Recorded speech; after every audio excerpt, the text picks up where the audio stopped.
Well, hello, and welcome back once again. Hello to everybody. Book on Fire podcast. I'm Dave. I'm here with Janet. Hello. We are talking about The Dawn of Everything by David Graeber and David Wengrow. We are still talking about The Dawn of Everything. After this, we're going to be halfway through the book. Pretty cool. Yeah. Milestone. Also, I'm like, wow, only halfway through. Yeah, we are halfway through the book, and interestingly, perhaps maybe coincidentally, this middle part of the book is about a crux in a simplified story of human history. Agriculture is the crux. In probably the most simplified way that you can tell this big picture story of humanity, or at least of the ways that are covered in this book. The most dumbed down version is before agriculture, we were happy and things were good. Then agriculture came and things got really bad. And this chapter and the next chapter go right into like the heart of that statement to analyze in more detail about the emergence of agriculture, what it was really like, what we can really say, if anything, in general about the implications of agriculture. This is the first of the two chapters to address these questions head on, and it is chapter 6. It's called Gardens of Adonis, the Revolution That Never Happened, How Neolithic Peoples Avoided Agriculture. So, yeah. And the name of the chapter, Gardens of Adonis, is a reference to a pretty interesting piece of history that I'd never heard before. Me too. I love the Gardens of Adonis. So we're going to need to explain somewhat what that refers to, partially because it's a recurring metaphor and framework in the book to refer to Adonis. And there's a juxtaposition that happens here in the book between Adonis and Demeter. And this is also in reference to these certain festivals that happened. So the Gardens of Adonis were little ritual gardens that the women of Athens during the classical Athenian period created to celebrate the life and death of Adonis. And for those that don't remember, Adonis, or maybe never knew, maybe you were all classical Greek Let's just say you don't remember. Yeah. I was definitely a classical Greek nerd very early on in my life. And so I sometimes think everyone else probably read this when they were in 5th grade, and that might not be true. But Adonis, Classical Greek nerd. well, Greek mythology. I was into the myth, not the rest of the history. Which, good grief, reading about actually Athenian history is not for the faint of heart. And even the philosophy. Yeah, it's true. It's true. That's true. Yeah. Yeah. I mean, gosh, you want to talk about misogynistic. Whew. Like, it didn't start with Christianity, y'all. Sure did not. No, I know. I keep thinking about that because they keep returning to this Platonic prejudice in this chapter, and we will get more into that. But the Gardens of Adonis were little ritual gardens kept by the women of Athens during a festival called the Adonai. I don't know how to say it. Adonai. And the Adonai was I think it could last even a few weeks. It was a time in which they would commemorate the life and death of Adonis, and Adonis was the mythic young hunter hero who was renowned for how incredibly beautiful or handsome he was. Right. And he was notably lovers with Aphrodite. In some stories, he was also lovers with Persephone. In some versions, he is considered androgynous. Yeah, right. An gorgeous androgynous male who was also lovers possibly with Apollo and Dionysus. I mean, it really, he has a lot of different stories. Yeah, there's a lot unfolding in there. Yes. It's pretty cool. Yeah. He died very young. When hunting a wild boar, he was pierced through his thigh with a tusk and died. And there are flowers that are said to have come up from I think anemones actually came up from Aphrodite's tears. Oh, wow. that she shed upon his death. But this festival is important in Athenian women's culture, specifically, partially because, unlike many of the state-sponsored festivals, of which there were many, this one was not state-sponsored. This was more of a grassroots festival. And it was one that anyone could participate in, any women. It was definitely only women, but all, or maybe some fellow travelers. And they would celebrate and mourn the death of Adonis in the heat of summer. And so one of the things that they would do is create these little gardens in shards of pottery, like terracotta pieces, or in tiny shallow baskets. And they would put lettuce seeds or fennel seeds or both in there and put them on the rooftop and like let them germinate and then not water them and watch them grow and die in the heat of the sun. Yeah. And so they would grow up a little bit and then wilt and die. Partially because... That's such a funny thing. Oh, yeah. As like just a big practice to happen across the city. Yes. People plant these seeds just to like let them grow and die young. And die young. Like Adonis died young. Like Adonis died young. And then they would do these rooftop festivities. Apparently there was a lot of like drunkenness, a lot of ecstatic behavior of other kinds. They would carry an effigy of Adonis to the sea and have celebrations in the streets. Importantly, this was a festival that all women could partake in. You did not have to be a citizen or a wife. The more officially sanctioned cultivation cycle, seasonal festival was Thesmophoria, which was a Demeter/Persephone festival. Right. And that one you had to be a wife and citizen to participate in, and was more for aristocratic women. Yeah. The Adonis one was for all women. You could be a sex worker, you could be enslaved woman, everybody could participate in that one. And there was very much like ritual mourning, like weeping, keening in the streets, very much like ecstatic behavior with grief. And so I think it's a really fascinating festival. Yeah. For one thing, and I know that we have to get on with the rest of the story because this is actually quite tangential here, but what I think is worth noting that the Davids don't acknowledge, and a lot of the other reading I've done on the Gardens of Adonis at this point doesn't seem to be part of the story, is that part of what is special about Adonis's death is that the fact that he died in his prime means he never gets old or ages or gets corrupted by age or disease.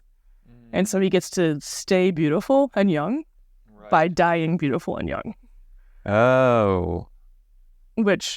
Right. Yeah. Isn't there like a saying about that? About like, live fast, die young, leave a beautiful corpse? Right. Or something? Yeah. I mean, yeah. There's almost like a cheapened pop version of that now that has to do with like rock and rollers that die young, that no one ever has to see them in their older, more embarrassing times or something like that kind of loaded. I don't know. I feel like there's something of that in here. While like there's all these different interpretations that have to do with agriculture or the life-death cycle of crops, the life-death cycle of the seasons. And yes, he is tied into that.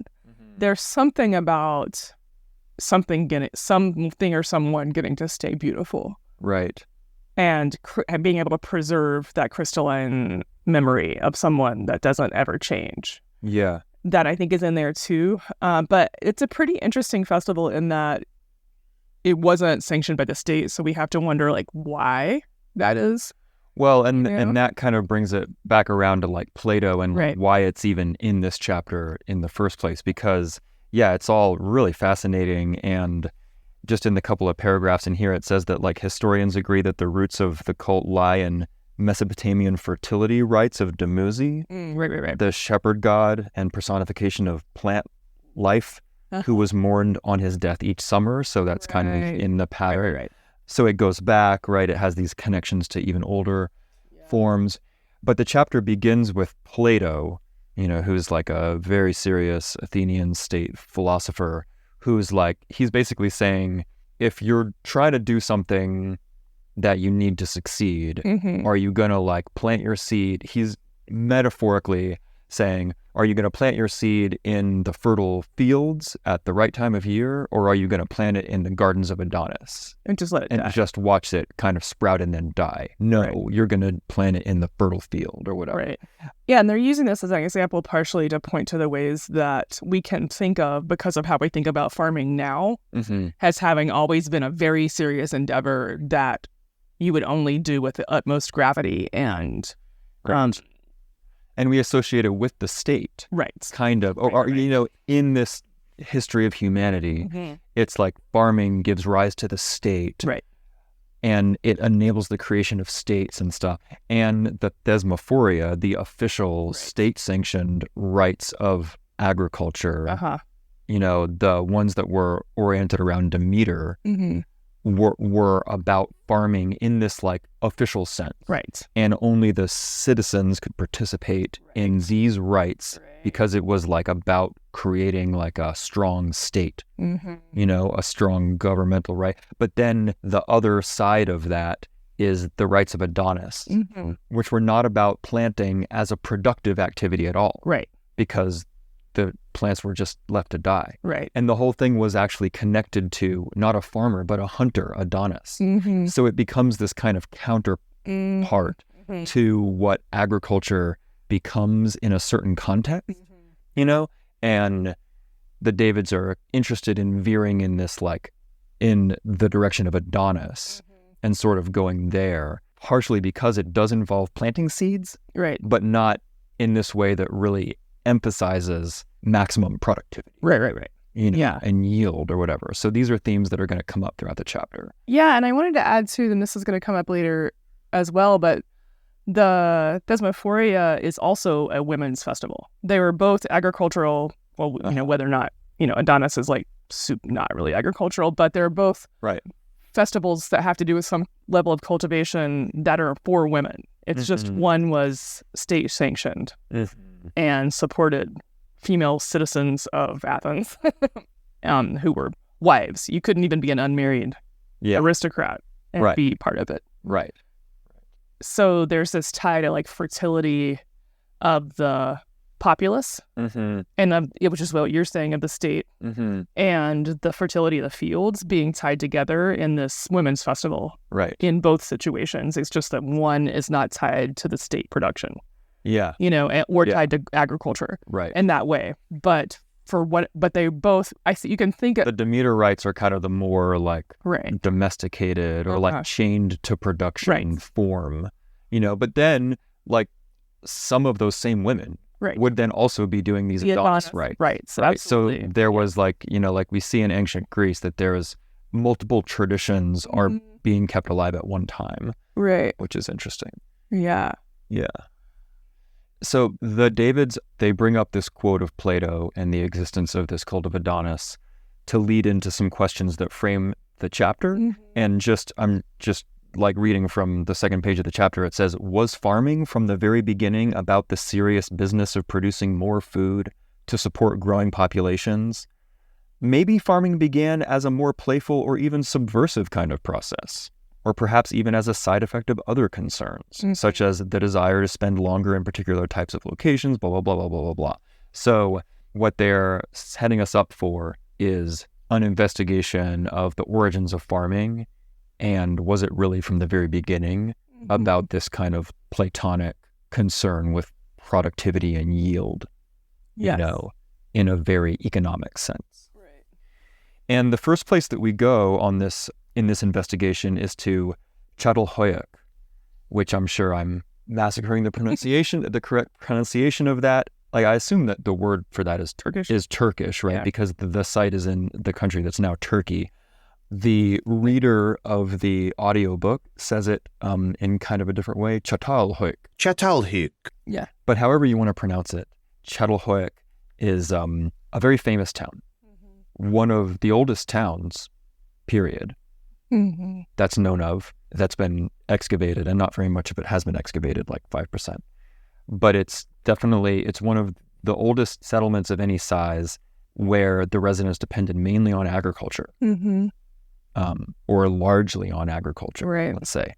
So And for the record, so we can all have a picture of what that meant, they were mainly growing like cereals, like grains, but also pulses, which that means like lentils, like little legumes. Yeah. And it seems like they also had domesticated sheep and goats. Domesticated cereals, pulses, sheep, and goats, right. And this is in the Konya Plain in central Turkey, first settled around 7400 BC. And was inhabited for about 1,500 years after that. And maybe there were around like 5,000 inhabitants, is the estimate. Right? Yeah. So that's the size we're talking for, like, when we say like the oldest like substantial town. In like 5,000 people is a good number of people. And Çatalhöyük started being excavated in the 1960s. Yeah, and those initial archaeologists found pretty striking households. Sort of the general form would be like a central living space that would often have a number of cattle skulls either in the walls or in the furniture, or what we would call furniture. And then also they tended to be built on these platforms that were built on top of human bones. So like they're dead, presumably, sometimes as many as like, they said between like 6 and 60, which is a very big number of different individuals' bones under there. Yeah, people would live with the remains of their ancestors underneath their feet. Yeah, like basically. So wild. Yeah. So like the town was like basically just a dense agglomeration of households. Right. You don't see anything like a modern town where there's a central square or like a seat of government. Right. Or like, kind of anything like that. It's just houses, basically. And there don't even really seem to be communal structures, maybe. Yeah, that's right. Yeah. And, maybe somewhat inevitably, because this was a very old site where people were living off of mainly domesticated grains and plants and animals, almost everything about the site in the early days was interpreted as like being about this like transition to agriculture. And they also interpreted a lot of the households as shrines, partially because of the bones. Right, but now we know they're just households. But now we know of them as households that happen to have a lot of ritual activity. It seems to be a group of people who had day-to-day life ritual was important. And it wasn't something that you had to go to a special place to do. There was probably also other forms of ritual that would have included getting together with people, but they seem to have had household rituals.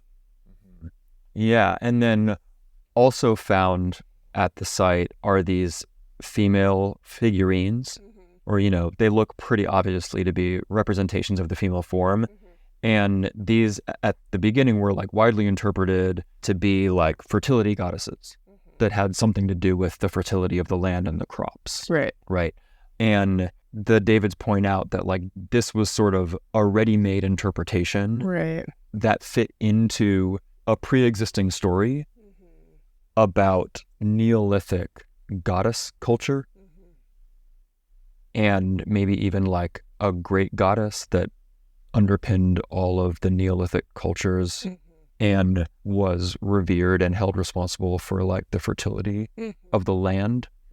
And just a quick reminder that the term Neolithic refers to this last part of the Stone Age where people are adopting agriculture and inventing agriculture. So that's what Neolithic means in a anthropological context. There's the Paleolithic, which is more dominated by foragers, and then the Neolithic is more settled in farming cultures. Right. Yeah, and there's a number of things that were assumptions that were made about the initial dig that have turned out to be otherwise now. One of them is that it was assumed that because there were all these cattle skulls that they had domestic cattle. People thought originally it was their cows that they had domesticated. But actually, they're the skulls of wild auroch, which are where cows, I think, descended from, or were domesticated from, I guess. But so they ended up being wild aurochs. I mentioned already that there weren't really shrines. They were household shrines if they were shrines, but they were not. They lived inside their shrines. They lived inside their shrines. They were not like special temple spaces. They were just like houses that contained a lot of ritual implements or ritual spaces, artifacts that looked like ritual to people. But then also, you mentioned those female figurines. At the time, they were as you said, they were interpreted to be goddess figurines. Now it's not considered very good practice to consider every figurine a goddess or god or goddess. Right. That has gone out of fashion and in fact is looked down upon and can undermine one's work. But they do have some things to say about these figurines later, so they're going to take this sidetrack where they tell you the history of where we got to a place where we can't say this might be a goddess. Yeah, because there's a whole backstory to why these types of figurines would be seen as goddesses and to begin with. Right. Yeah. Yeah. Yeah. So part of the way they explain this trajectory within archaeology and in cultural imagination around digs goes back to the Victorian era. And in the Victorian era, which is the 1800s. Late 1800s, there were digs happening. There was like a lot of archaeology happening. Things were being found. But also, as we mentioned towards the beginning of the book, at this point, we've got several hundred years of interaction with cultures around the world who live different ways. Yeah. They're seeing all these different cultures that have less patriarchal social forms, right? And so there emerged a commonly held belief amongst like bohemians and intellectuals and artists of the late 1800s that there was initially a matrilineal or matriarchal culture before the Bronze Age. And that gave way to patriarchy. Yeah, that there was some kind of like primitive matriarchy. Primitive matriarchy. Yes. And it's a little bit unclear in the book whether this matriarchy is identified with the Neolithic and early farming or whether it's identified with even further back into the Paleolithic. Right. There's like a little bit of ambiguity there in the book, at least. Yes. Yeah, for sure. And I'm familiar with this set of beliefs from the Victorian era, more coming to it from like a Western occult tradition. Right. So like the Order of the Golden Dawn had this belief set that there was a matrilineal time.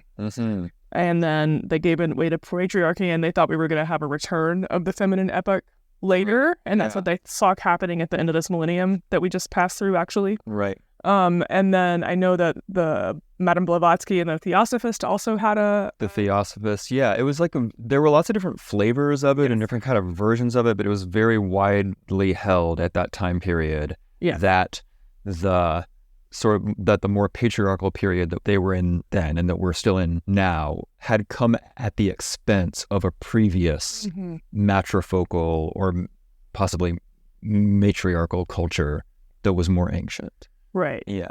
And I mean, even Yeats, who was in the Golden Dawn, William Butler Yeats, like his poem, The Second Coming, ends with a part about the red-hemmed garment of the woman that's returning. So they were looking to a future in which the feminine would be reemerging as a dominant organizing principle. Right. Yeah. So Golden Dawn, Theosophy. But then in the book, they have a couple other examples. Right. Yeah. So they bring up a figure who I think is so fascinating, Matilda Jocelyn Gage. I'm probably going to talk about her some more in another episode, but she was a suffragette. And what's interesting about her is she's a suffragette, meaning someone working for women's suffrage in the U.S. Although there were British suffragettes too, but this is a specifically American suffragette. But she is not one you've probably heard of. And this is part of their point. Actually, you may not have heard of Matilda Jocelyn Gage, but she wrote a very influential book when she was alive, and it was called Woman, Church, and the State. She was vehemently anti-Christian. 1893 was that book. Vehemently anti-Christian thinker and activist. And she saw patriarchy as absolutely being perpetuated through the church and the state together. She was loud and active advocate for indigenous rights. She was even adopted into the Mohawk Nation and was a grandmother in that lineage. And she also was an abolitionist. And I point this out partially because we are often told a story of the suffragettes that's a very like white liberal version. That's just like these women were racist. They only cared about themselves, and these other figures of history who had more radical viewpoints who wanted to blow it all up, basically, but were associated with the suffrage movement. are kicked to the curb and we don't get to learn about them.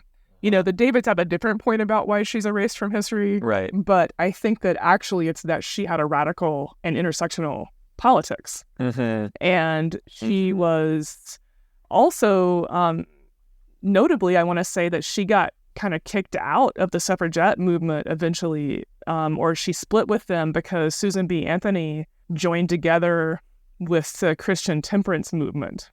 And she joined the suffragette movement with that. And Gage was like, like, I'm out of here. Like, that, like, that's the church is part of the problem. Right. And so we get this version that's more like the, like, very, like, puritanical, like, and then, like, liberal change. Right. Incremental change instead of the more radical. Like, and that was a very powerful version of the suffragette movement. Yeah. Absolutely. Yes. And it's the one that we get to read about more in books because it fits the program, But anyway, I just want to highlight that Matilda Jocelyn Gage was a really interesting character. They point out that she was L. Frank Baum's mother-in-law, and that he cared who the author of The Wizard of Oz. Yeah. And that they were very close, and he looked up to her a lot. And that if you read all of those books, the Oz books, that there's many powerful women figures who are witches and princesses and leaders, but there are no male authority figures who were actually legitimate. Power. Yeah. That was like a super interesting little footnote on that. Yeah. And Matilda Jocelyn Gage was a believer in primitive matriarchy or original matriarchy. Mm-hmm. And I just want to point out, I think it's interesting, because this is going to come up again in a minute, that like a lot of these Europeans and European descended American settler people who had these views, it often goes back to Haudenosaunee. Mm-hmm. Yep, that's true. Haudenosaunee culture is extremely influential and kind of becomes the model for them, that they extrapolate from. Right. I don't have any point there besides just to point that out. Because that's coming back. Yeah, the Haudenosaunee people come up again and again as sort of something that really, has these reverberations into the political philosophy and the anthropology of Europeans and their colonizer descendants. Right. Yeah. Yeah. No, it's true. So she's an example of someone who had that belief system, wrote a book that many have forgotten, that contains some information around that. They also bring up one of Freud's favorite students at the time, who was a guy named Otto Gross, who was an anarchist, a free-living drug user. Sexual liberationist. Yeah. Anarchist. This guy is fascinating. He's pretty interesting. And he came up with a lot of core... he came up with some core concepts that are continuing to be used in psychoanalysis, like the introvert and extrovert. Freud's other favorite student at the time, Carl Jung, was highly influenced by his collaboration with Otto Gross. Otto Gross went on. His life is pretty sad. I think he seemed to have had a pretty serious drug problem. He was not able to have a casual relationship with the drugs he used. But just to say that he was a core believer in the primitive matrilineal or primitive matriarchal society. And his big split with Freud actually was that he thought the superego was a construct of patriarchal society that had to be destroyed. And instead of seeing it as an okay trade-off, civilization and its discontents type thinking. Yeah. He thought, no, actually, this is part of what's wrong. The way that our minds work is a problem that is created by this violent patriarchal authoritarian structure, and we should be subverting that with our work in psychoanalysis, which is not the way that psychoanalysis would go. But it's just interesting, like the history, the figures lost to history are so fascinating. Right, because it's kind of like you were saying that about Gage, about how she was an outlier to the suffrage movement. Right. And then Otto Gross is like a outlier, someone who got kicked to the curb of the mainstream of psychoanalysis. In these figures, we can sometimes see the radical potential, the more radical potential that these movements could have had and had at the beginning before they got into their more co-opted forms. Yeah, I became really interested in this Victorian assumption or conclusion about original matriarchy. And I guess I should say, in this context, we're using the term matriarchy rather loosely, not to refer to like the sort of like coercive power of women or mothers, you know, but actually to use a more like properly anthropological term, it would be matrilineality, like that groupings of people are organized around the female line, right, and about groups of related women. You know, that would be the more like properly anthropological way, not like matriarchy in the sense of like you have a government and all the people with power are women. You know, that's not what we're talking about here. That's not what these people are talking about. But yeah, I got really interested in this because, you know, it kind of begs the question, like, why did these people think that? Like, why did they think that the original form of human society was matrilineal? right. And the Davids kind of, without providing a reference for the readers, they throw out this explanation that has to do with, they say that the people in the Victorian era assumed that prehistoric people didn't know that men had a role in paternity. Like they didn't know where babies came from, like basically, and they thought that women just generated them. Self-generated, yeah. And so therefore there was no basis for the importance of males. Right. I didn't find that in anything that I've ever read. I haven't found that in like anything that I've ever read. And I've so heard that before. when I went looking deeper into these 19th century ideas, you know, because partially I'm just curious, what were all these people doing in the 1800s having theories about prehistoric people? You know, the discipline of anthropology hadn't even begun yet, like really, although there were some stirrings, which I am going to talk about here. But one thing that I did find as I was trying to account for this was an article by the contemporary anthropologist Chris Knight. Chris Knight is one of like the radical anthropologists in the radical anthropology group who we talked about in episode 3 of this podcast. Chris Knight has this article called Engels Was Right. Original society was matrilineal or something like that. And the Engels that he's talking about is Frederick Engels, the collaborator with Karl Marx and the co-author of the Communist Manifesto, who was English. And Engels and Marx to some degree as well had a pretty deep interest in the human story writ large and in anthropology. And one of Engels' famous works that he wrote after Karl Marx died, or that he published after Karl Marx died, is called The Origin of the Family, Private Property, and the State. And in here, Engels argues that original human society was matrilineal. And he's picking up on the theories of an American named Lewis Morgan. Lewis Henry Morgan. And Morgan he's his own character. He's his own story. He lived in the 1800s. He was a minor capitalist, but also a very serious anthropologist. And he did a lot of work, again, among the Haudenosaunee. He is maybe like the first ethnographer in certain ways in the history of anthropology. He was writing his stuff in the mid-1800s. And he believed that matrilineal kinship was the original form. And so Marx and Engels were picking it up from him.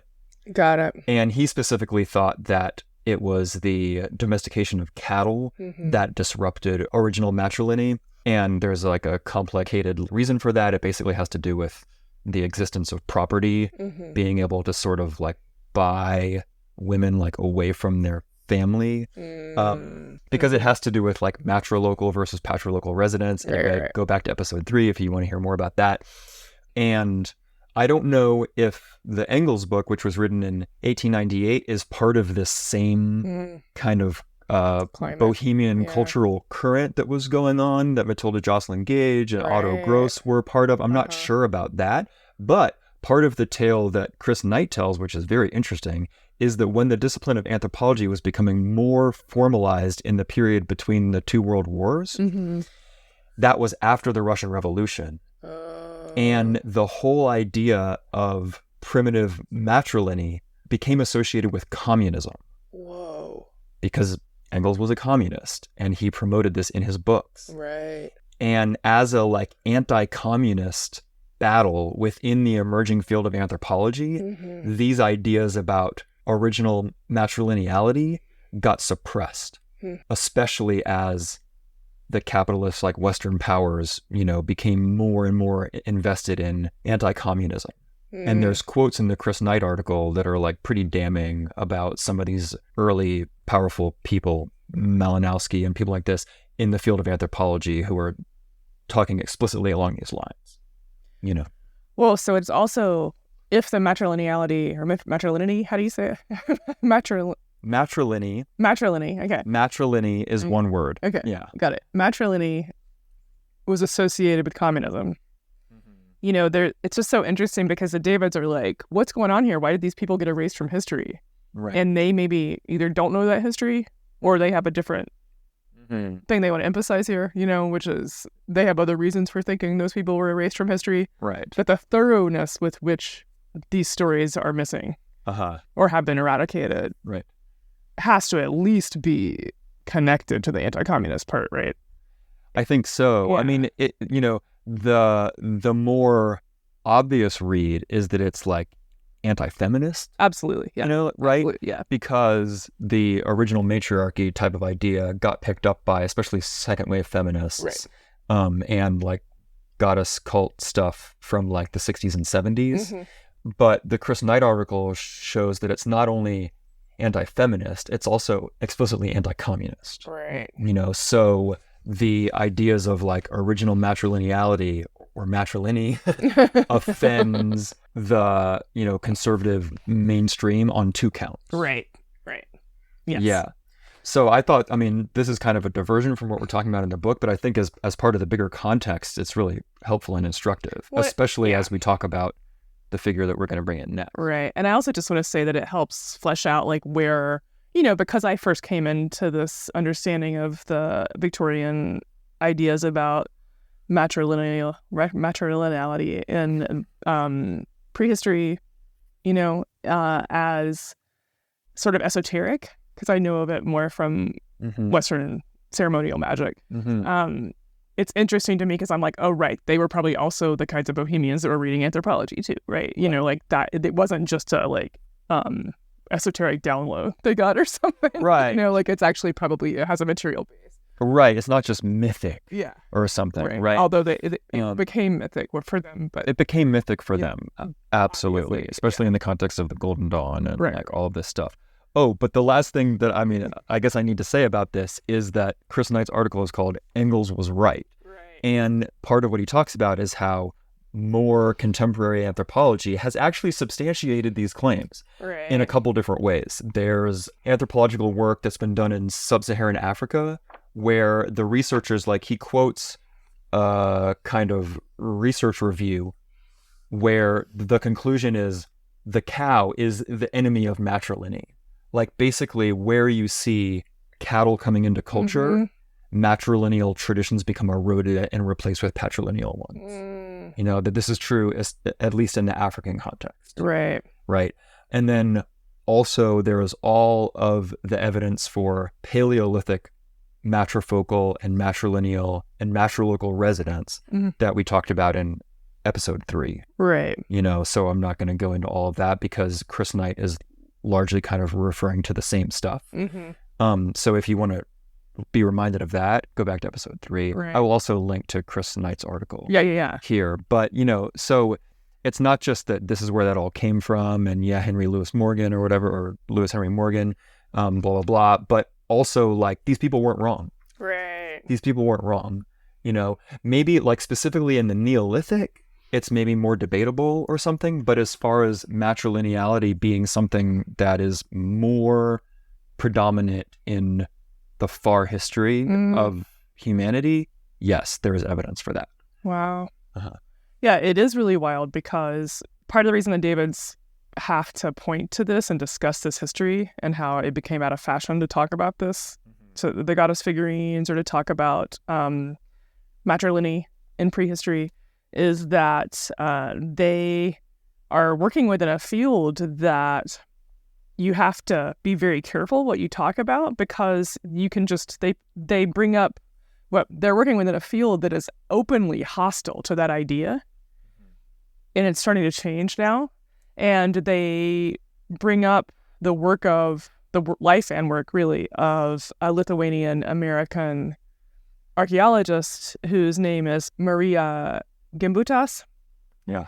And she's someone you may have heard of, but she has a few books of note. We will be referring more to the goddesses and gods of old Europe, myths and cult images. That's the subtitle of the book. But she was a well-esteemed archaeologist. She was a Harvard fellow for a long time. She had many good connections. She was well known in Europe as well. Mm-hmm. And she did a lot of work in a place that she calls Old Europe. She refers to the digs where she worked as Old Europe. It's sort of like Eastern Europe-ish, Ukraine, like Black Sea, around there. Yeah, the area in which she worked, because she supervised a lot of archaeological digs, and she was an expert in the Neolithic cultures of, so not Anatolia, Turkey, the Fertile Crescent, where we're going to be for a lot of the chapter, but more west of the Black Sea, west and north of the Black Sea, in that area, which includes at one of its further reaches Kyiv, but then southwest from there. Yeah. So she oversaw a lot of digs there, and the images in this book are incredible. They dug up a lot of figurines, a lot of feminine figurines. There is evidence that she may have emphasized those more. But a lot of feminine figurines of various kinds, and also really interesting to me, these little, like, I don't know, miniature temples, miniature sacred spaces that they did, and almost every household had one. Anyway, it's worth checking out the book if you're interested in this kind of thing, because just looking at the images alone is really fascinating. Yeah. And this is Neolithic, so the time period that she is interested in is 7,000 BC to 3,500 BC. Right. That's the dates that are mentioned in the book. Right. And she did something that was unusual at the time, which is that she applied some of the anthropological concepts of culture areas to the space. And so when there were digs that might even be kind of far apart, if they had the same kind of art and same kind of enclosures, all of the things, like she would say, like, this is of a culture. Yeah. The culture of old Europe, as she called it. And so that was one of her contributions. She also, at that time, archaeologists were supposed to be thinking more economically, like what were the economic usage of the different things that are in the house or the different items that are dug. And she wanted to, which this is part of the reason the Davids want to, I think, salvage more of her work, is that she was interested in seeing these as full people who were interesting, had curious lives, and were not just about economics or whatever that looks like, the larger name, the larger meaning of the word economics. And so she saw... And if I can just, I think that what we mean here is that, one way of doing just very scientific, just the facts type of archaeology is just to document the material culture, because that's what's kind of left behind in large degree. But then there's also just like the religious culture, the mythology, like all of this type of stuff that's sometimes a little bit harder to draw conclusions about. Like we get some art, like we get some things, but especially before people had writing, it's hard to say. But Gimbutas was like, she really wanted to talk about that stuff too. Yes. And she was really willing to kind of make extrapolations or tell story about the cultural aspects as well. Yeah. And she did. And she talked about what she saw. She saw evidence at these digs, at these sites, of relatively egalitarian culture. Mm-hmm. Mostly there was not much of a stratification, it seemed like, between wealthy people and people with less wealth there. And the Davids will talk more about this later, but she made a case for that. She never, ever, ever used the word matriarchy. In fact, she absolutely avoided it intentionally. Mm-hmm. But she drew the conclusion that women seemed to be somewhat central to the organization of the culture. There were a lot of feminine figurines found. In some other sites that we will talk about later, there's no feminine figurines, and so it's partially compared to that. Yeah. But she did see evidence for what she thought of as a goddess religion. Goddess-oriented religion. A goddess-oriented religion. Mm-hmm. And partially because that was not in fashion at the time and was considered an outdated way of thinking, coming back to the Victorian era. Right. But also just fierce, intense misogyny and sexism within the field. Mm-hmm. Gimbutas was roasted by the end of her life. She died of cancer. I think they make it sound like a lot of the really hard times came after she died. And yes, some very bad things happened to her and her work after she died. But she was still alive for a pretty intense amount of backlash. You can share the article about that in the notes as well. Right. Yeah. There's an article specifically about the backlash against her. And so her work was taken up by people in the New Age goddess movement. Absolutely. It was very inspiring to a lot of them because part of Gimbutas's work and her conclusions were that she thinks there is evidence that there was a relatively stable, relatively peaceful civilization. Egalitarian, matrifocal, right, women-centered, goddess-worshipping, yes, Neolithic agricultural society in old Europe that was like stable. Yes. Yeah, and then they were raided or overtaken by Indo-European, more like patriarchal culture on horseback. Yeah, coming from the Pontic steppes. Yes. Yeah, and that she called those people the Kurgan people, right, which is just named after the graves that were like in the shape of a mound that this culture would leave behind. Yes. And so it's known as the Kurgan hypothesis. Right. The hypothesis that this old Europe culture was overtaken by a more violent male, a more patriarchal culture that kind of invaded or whatever from the East. Right. And that's also responsible for the spread of Indo-European languages into Europe. Right. Yeah. Yeah. So that's interesting, right? Also because one of the things we have sort of gotten to by looking at the Victorian era belief system when we were prepping for this is that you see that at that point there was already an awareness, partially from the documentation of linguistic groups and movement. There was already an idea that an Indo-European force had come in, which at the time was called Aryan.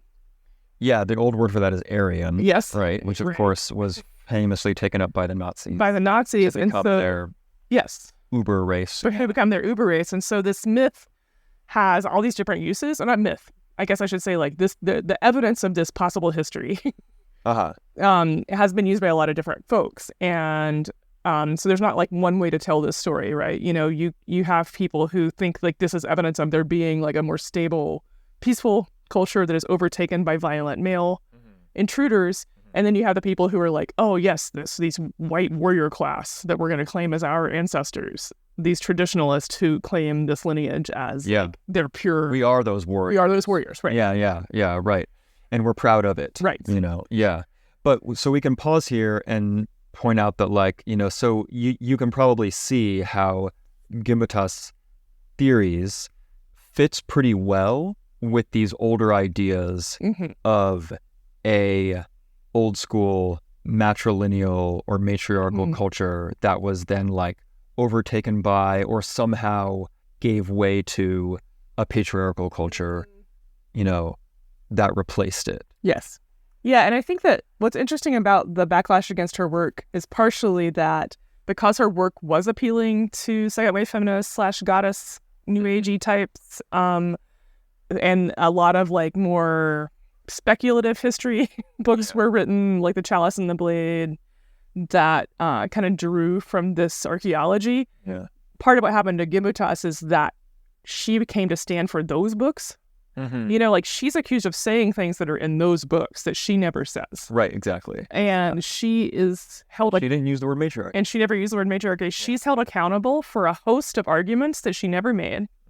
And you even will see various critics of hers acknowledge that they never read her work. Right. It's the strangest... It's, I guess, not that strange. This is misogyny in action. And to be fair, women participated in this pillaring of Gimbutas. Absolutely. I mean, you know, I should get off this topic because I could rant about this for days, but I will just say that, like, if you want your heart rate to go up and you are someone who is angered by misogyny, reading about the backlash against Gimbutas's work is definitely something that will get your pulse up. And the article about the backlash, I do recommend. It's pretty good. It also delineates her contributions because part of what the Davids bring her out for is not just to lay the groundwork so they can themselves talk about these female figurines later, which they are going to do.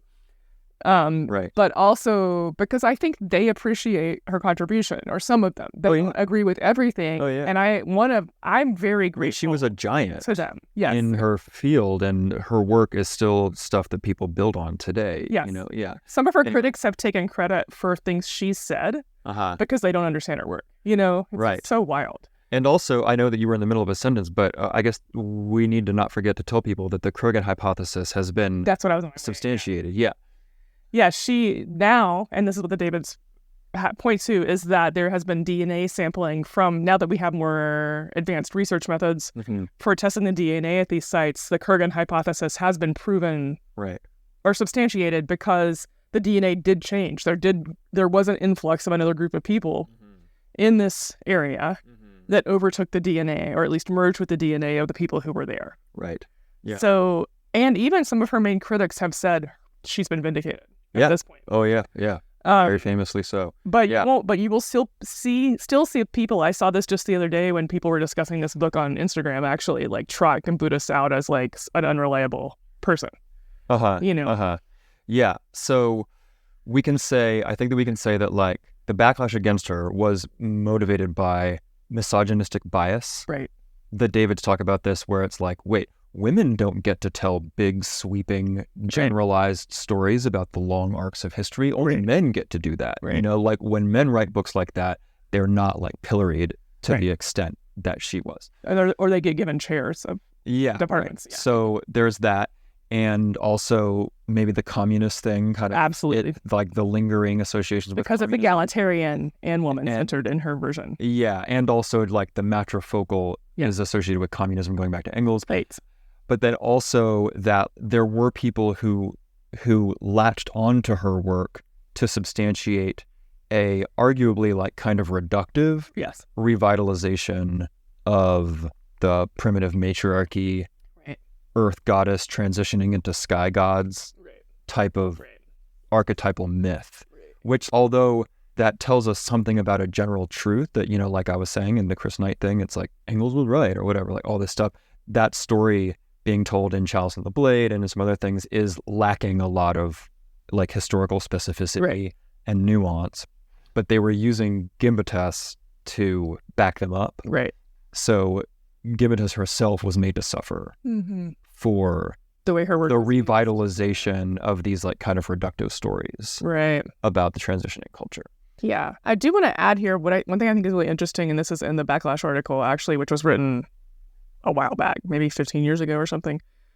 Before Gimbutas died, she said, in 35 years or so, people will prove my work to be correct and this will be over, and I will be vindicated, and the timeline is pretty right on. Right. It's pretty interesting. I just wanted to say that because she was well aware that her work was sound, and that at least, although it's not being entirely vindicated, there are key parts that are. Right. Yeah, and that brings me to, I think, the last thing that we should say, just in the interest of fairness here, is that, and this is mentioned by the Davids, even though they're defending Gimbutas in the book, they do mention that it does appear that she overemphasized the quantity and the prominence of female representation in the digs that she was reporting on. She was more interested in the female figurines, and she reproduced them disproportionately to what has actually been found at the site subsequently. So there is that is like a more substantial maybe critique of her methods and her conclusions. And the part of her work that has been soundly vindicated is the fact that Indo-Europeans came from the East and moved into this area. The conclusions that she drew about the nature of the culture that was there, the autochthonous culture that was invaded or whatever by the Indo-Europeans, is like more debatable. Right. Although the Davids do still see that there seems to be not as much evidence of hierarchy as there are other places. Sure. They concede that. Oh, yeah. Yeah. And also I would say here that, like, having myself read the Goddesses and Gods of Old Europe, like, another bias that I see is because she wants to flesh out the mythic. She sees everything as sacred. So she'll be like, here's another sacred representation of this. Here's someone grinding some sacred wheat. And I'm like, why is the wheat sacred? Yeah, right. Like, how do you, like, so, I mean, I get reading it and being like, you've got a pretty strong filter on, But the level to which she was just torn apart by colleagues is not proportionate to that bias.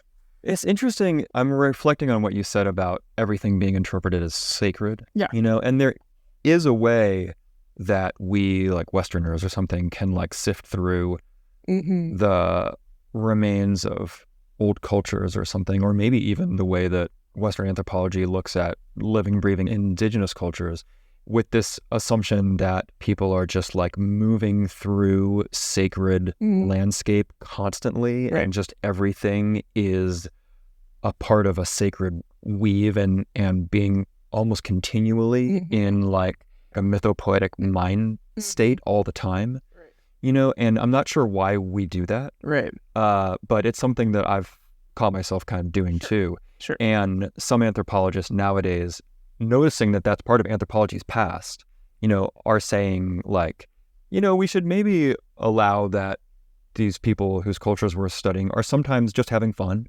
or just doing like regular stuff or whatever. And that it's not always freighted with all of this like really heavy meaning. And that maybe like a clay figurine is just like, quote unquote, a Barbie doll or something. Yeah. I mean, maybe not a Barbie doll, but just like something that was given to a child to play with or something. I mean, I don't know. Not that there's any really evidence for that, but it's like, why do we assume one thing over the other? Right. Always, and I will say that since we spoke of this earlier, like at the Çatalhöyük site, there is evidence of a lot of ritual happening in the home. And we can say that in a lot of more intact spiritual lineages that are culturally embedded, there is more home practice and home ritual in general, whether that's ancestor veneration or prayer, but at the same time, we can say that and still know that sometimes a mortar and pestle is just a mortar and pestle, and it doesn't actually have to be the sacred mortar and pestle. Right. Right.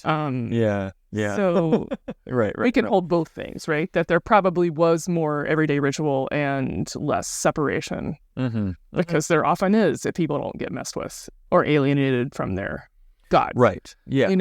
Yeah.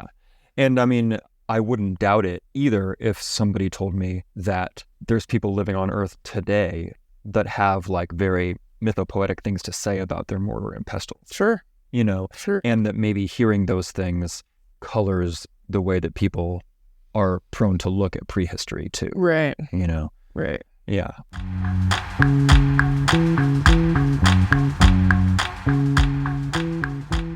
So what have we done so far? We are talking about all of this because it has to do with the origins of agriculture, because it's the Neolithic, because it's the time period that is sometimes talked about as the Neolithic Revolution, which sometimes is associated with the beginning of the bad times, because farming supposedly paved the way for civilization, wealth inequality, standing armies, entrenched patriarchies, all this stuff. But when we look at these early Neolithic settlements like Çatalhöyük or the ones that Gimbutas helped to excavate, we don't see all of this stuff, at least not like right away.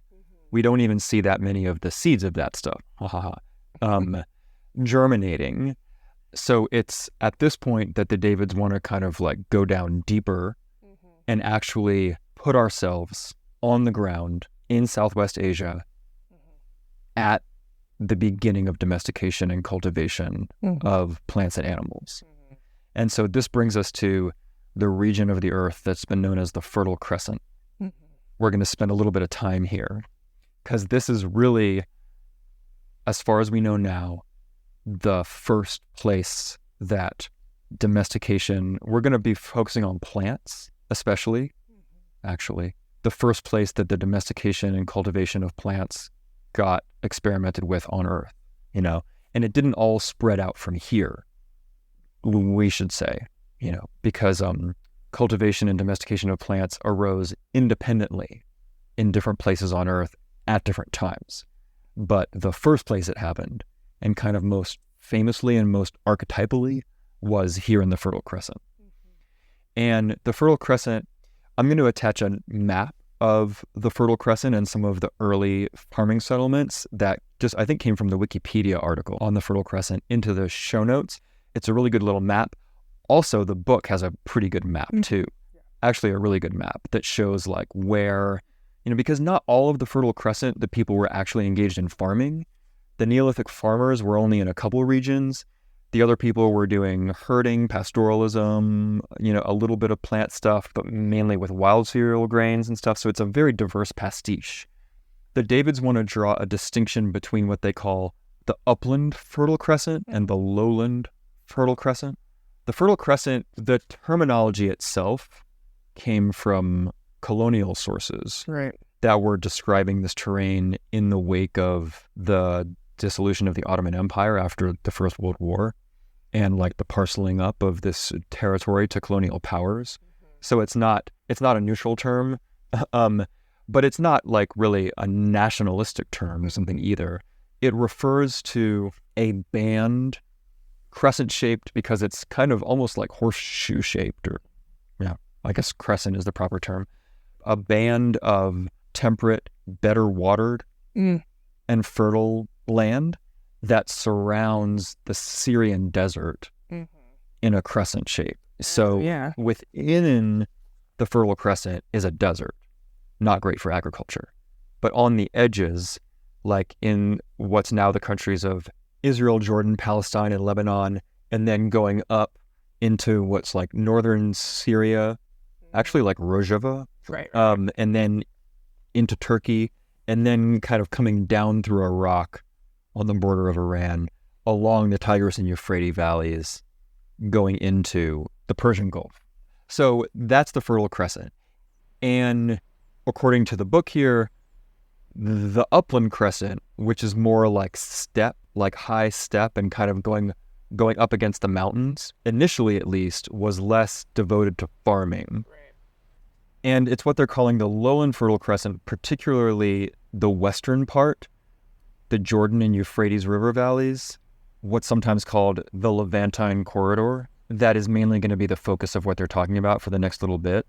The Davids want to focus on this area as the origins of cultivated crops and kind of pick apart what's actually the like historical context, what's actually going on at this potentially fatal moment where humans first decided to plant a seed. Yeah, and to get into this, they bring back someone that they talked about earlier in the book. Someone who they dissed in an earlier chapter for a different reason. Someone they have beef with. Noah Harari, the author of the wildly popular bestseller from 2014 called Sapiens. A Brief History of Humankind. Yes. So they're fighting with this book on and off throughout. Yeah, he's kind of another Jared Diamond type for them. Yes. I have much fewer opinions about Harari than I do the other people that they don't like. I will say. So I can't speak to Harari's work personally, having read it or formed my own critiques. But basically in Sapiens, one of the things that Harari presents is the possibility that instead of thinking about us as having domesticated wheat, we could consider it from the point of view of the wheat, that wheat domesticated us. And this is a kind of framing that maybe some of us might have been introduced to through the work of Michael Pollan in The Botany of Desire. Right. That's at least the first place I ever came across that kind of thought. And I don't know if he was influenced by Harari or what. Yeah, I don't know the timeline. Botany of Desire is an older book. That's true. It is older. By a lot. So so I think maybe Harari was influenced by Michael Pollan. Right, that makes more sense. Right. If there's any relationship between those two, It would have been hard to not have read The Botany of Desire. Yeah. At that point. For him, I mean, not for, if you have not read it, that is not what I'm saying. But in The Botany of Desire, Michael Pollan talks about that concept, but from many different plants' points of view. And it's very beautiful and eloquent, but even when I read The Botany of Desire, I remember being like, I don't know, do you think marijuana really wants to be grown in these rooms without light, with all these lights, and like not be allowed to make their own seeds? Yeah. Think they want to be cloned? I don't know. Right. Because the idea is that plants want to be propagated and spread around, and they want partners for that. Yeah. And when they pick us for partners, or whether or not it's picking, but when they get humans for partners, then the scalability of that is huge, right? Right. And so part of what the Davids are pointing out here is that well, I read this portion of Harari's book last night. Tell me about it. I mean, and he very explicitly is like, it wasn't humans that domesticated wheat, it was wheat that domesticated us, and he's just like, the only thing that a living thing cares about is replicating its genes, and humans have been enslaved to this purpose for wheat, like superbly. And now we are basically slaves to the crop, and we spread it all around the world and cut down forests and eliminate ecosystems just to spread more wheat. And so, he's making this kind of poetic reversal in order to kind of drive home a certain kind of historical reality and how wedded we are as a species to the cereal grains or something. But it's a poetic reversal that the Davids are taking like quite seriously. They really are. They spend a lot of time on this. And I mean, I don't agree with Harari's argument, but also like for different reasons. But the Davids are kind of like, the wheat controlled us. We're mammals with big brains. Wheat's got tiny brains. Wheat is just a kind of grass. Like, it's kind of embarrassing almost how much they keep, much they're arguing against the wheat domesticated us for like pages and pages. It becomes the foil for what they're anyway, but it's for a reason. It's for a reason. Well, and the reason is that, in a way, I do want to say what I feel like is lacking in the Harari hypothesis, however serious he is about that. But what they're saying is that it's still just another version of the Garden of Eden. It's basically like, this was a step we can't go back from. Now wheat controls us. We made a deal with the devil. Right. They, and they actually say, like, instead of the serpent, we have wheat. Yeah. They come out and say that. And it's a fair point. I appreciated that framing. I think that is a really good critique of that type of framework. I don't think arguing that wheat is just a plant is a very good critique because they continually disappoint me in their absence of imagination with the living world. I think wheat is more than wheat. Wheat is more than a grass, especially at this point. Right. But also that if you have an animist concept of the world, then we're not the only sentient beings, right? Yeah. And there is more partnership and relationality. And we've brought this up multiple times already in the podcast that they have a notably disenchanted view of the world, and they tend to project that onto the peoples they talk about. And whether or not they project it onto their belief system, they don't allow for collaboration between humans and other beings, including plants. It's more humans manipulating their environment than it is relating with or collaborating with, you know? Yeah, I think that's fair. I mean, their motivation here is that they are trying to make space for the domestication of plants as being like a real achievement. Yes. Right. That required some skill and perceptiveness. Right. And maybe even a little bit of magic on the part of the humans who did it, instead of just always reading that as like the big mistake, the big bad thing that we did, the thing that closed the trap around our freedom, whatever, and only being able to see it in the way that Eve is portrayed as, the one who fucked up. Right. Yeah. Right. Yeah. And that is fair. And I think that the conclusion that this is a problematic reading of agriculture in relationship with wheat or grains makes sense. Yeah. It's just that how they decide to do that feels ham-fisted to me and a little bit dense, honestly. Right. All that being said, like, as I mentioned already about her, Michael Pollan's work, like, when I think about this, I'm just like, I don't know, dude. I mean, as far as like what Harari is saying, because does wheat want what wheat has right now? Does wheat want to be weak and unable to actually make their own seed and spread it on its own? Do they want monoculture? Like, plants like to be in relationship. They thrive in relationship. They don't tend to like monoculture. There are dominator species. Maybe wheat is one of those. But to project individualist competitive notions of destiny or whatever, or like motivation onto plants is something that is like a pretty I don't know, it's more indicative of the mindset of the person talking to me and the society that produced them than it is of like what plants actually want. You know, do they want to dominate and be by themselves and run the world? Who's saying that? You know, that it's just like an interesting thing that they can only yeah, right. The kind of are plants actually pleased to be like there's 18.3 billion copies of our genes on the earth? Right. Because it's a gene-based argument. That at least the Harari argument, because I read it, and it's like that's how he narrativizes that as kind of a gene-centered view. Right. And for the record, I kind of think I haven't read Harari's book, but I've read a lot of negative things about it. Right. And it seems like it's pretty trashy. Right. And he's really speaking outside of his expertise a lot. And I will link to an article that I read online that's called like The Dangerous and Unscientific Views of Yuval Noah Harari, where it talks about how he's kind of being treated like a guru all over the earth by people who are actually at the tops of their fields. Huh.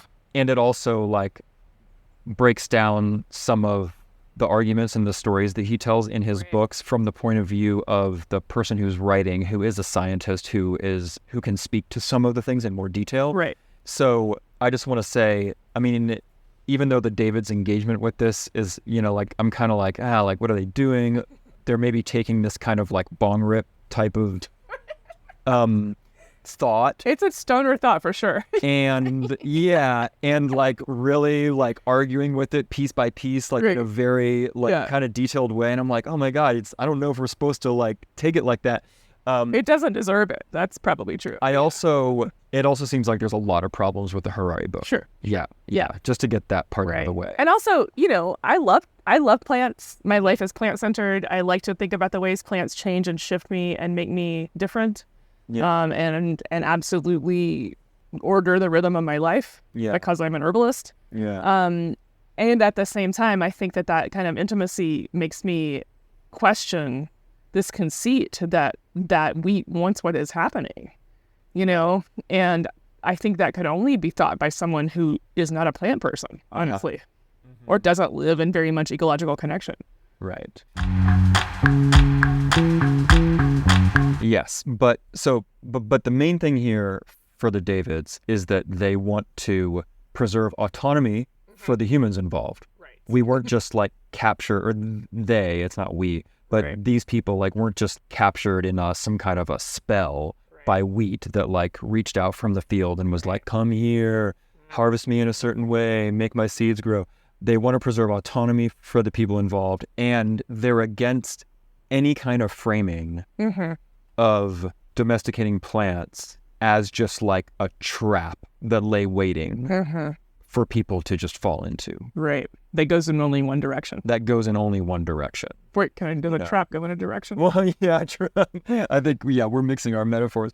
But it's a trap door, and it only goes down. But there's like a teleological view of talking about the domestication where you can never not be thinking about our industrial, capitalist, globalized, hierarchical, grain-based world as we're telling the story of the early days of cultivation. And that is what Harari is doing. You don't get a story with that kind of high drama unless you're anticipating the end. Right. And the Davids are like, let's not be teleological, let's tell it how it was. Right.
A big part of what they're trying to do in this chapter is trouble the very concept of the agricultural revolution and question like how much of a revolution it was. And for them, they're definitely thinking of revolution as more of a kind of fast transition. Yeah. And pushing back against the idea that this was an actual revolution in that way, because as we mentioned earlier, the first signs of cultivation were around 10,000 BC, maybe a little bit more. And then, by the time which we get from like archaeobotany, pollen analysis stuff, whatever. There's a little bit in the book on that, but that's how we're getting that information, which is a cool form of science that they're doing now. Right. Yeah. And then by the time we're looking at the evidence of Çatalhöyük, where they're mostly subsisting off of domesticated foods, that's like 7,000 BC or something. Yeah, 7,000, 7,500, like that, So one of our landmarks is Çatalhöyük, so that's like 2,500 years or almost 3,000 years in the future, where it's like now,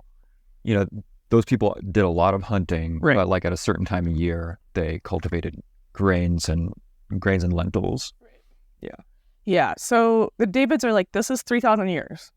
3,000 years of people doing some cultivation here and there. They're trying to emphasize that it didn't go like in a straight line fast. And they go about this for a couple directions. One is by actually looking at the mechanics of domestication, which we're not going to go into in depth here, but to domesticate grains, it does require some changes in the plant structure. Yeah. And there are ways that you work with grains to make them easier to harvest, but they also become dependent on you in a way as well. Yeah, sometimes making a plant easier for humans to harvest also makes it harder for the plant to reproduce itself. And so then they become more dependent on humans to reproduce themselves. Yeah. So they talk about that for a while.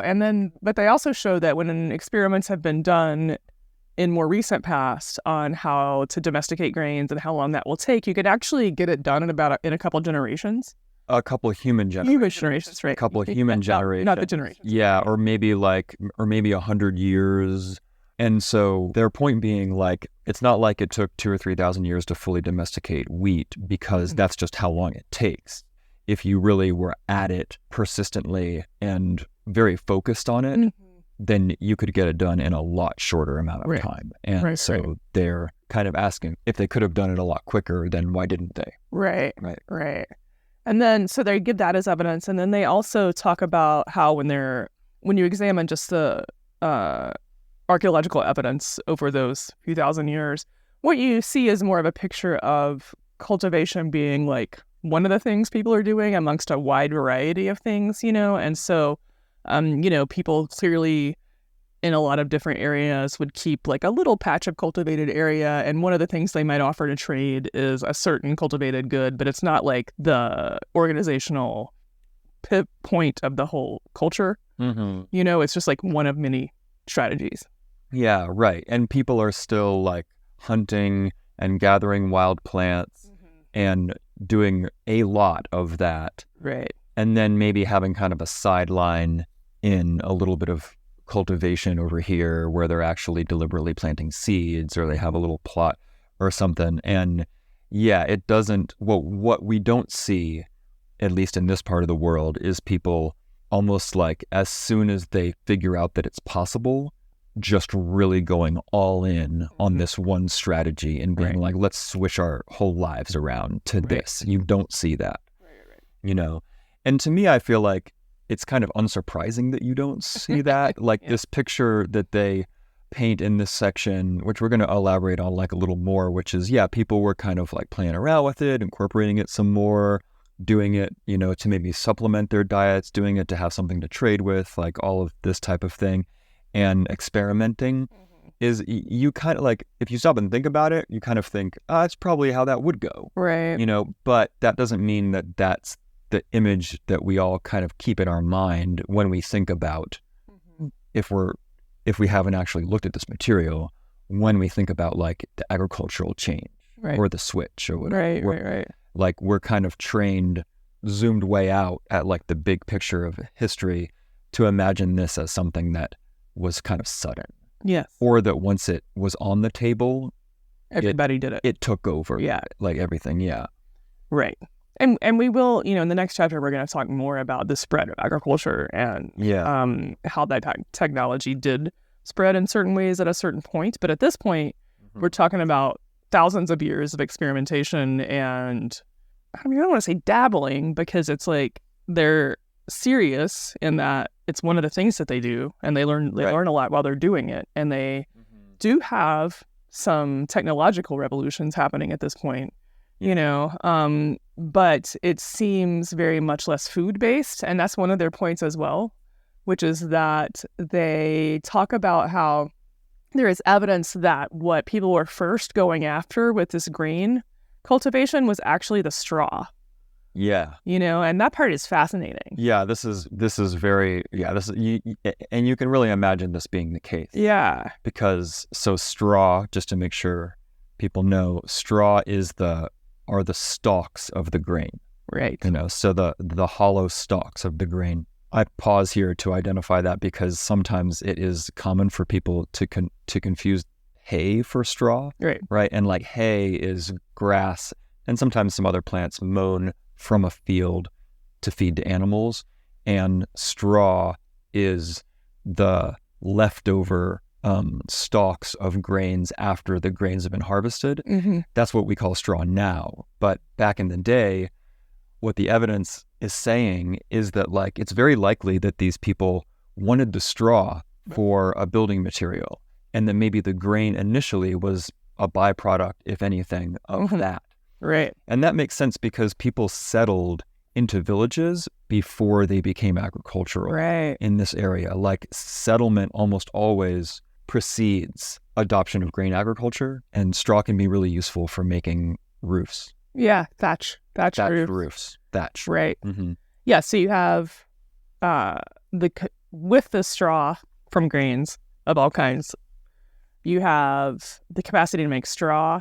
You have the capacity to make cordage. So like twine or like thin rope is what a word for that is, cordage. You have the chance to make textiles and fabric from those.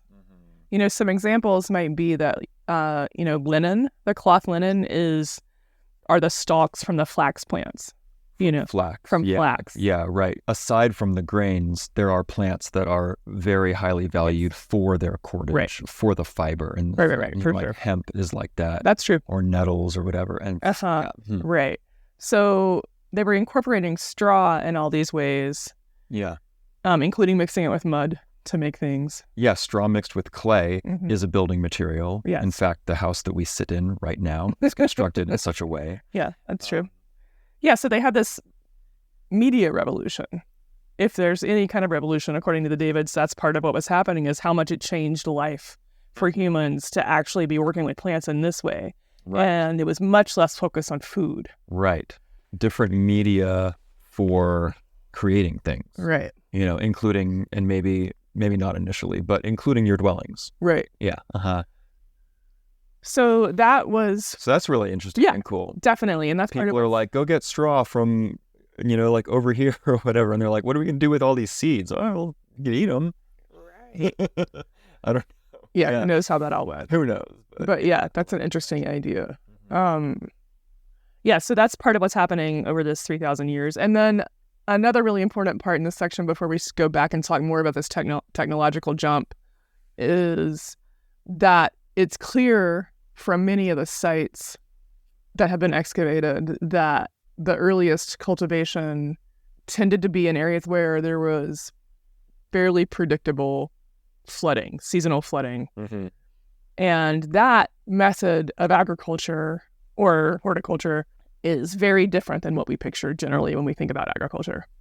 Yeah. And so the idea here is that in the floodplains of rivers, right, there's seasonal flooding, and the flooding tends to maybe not scour, but the floods deposit silt from the higher reaches.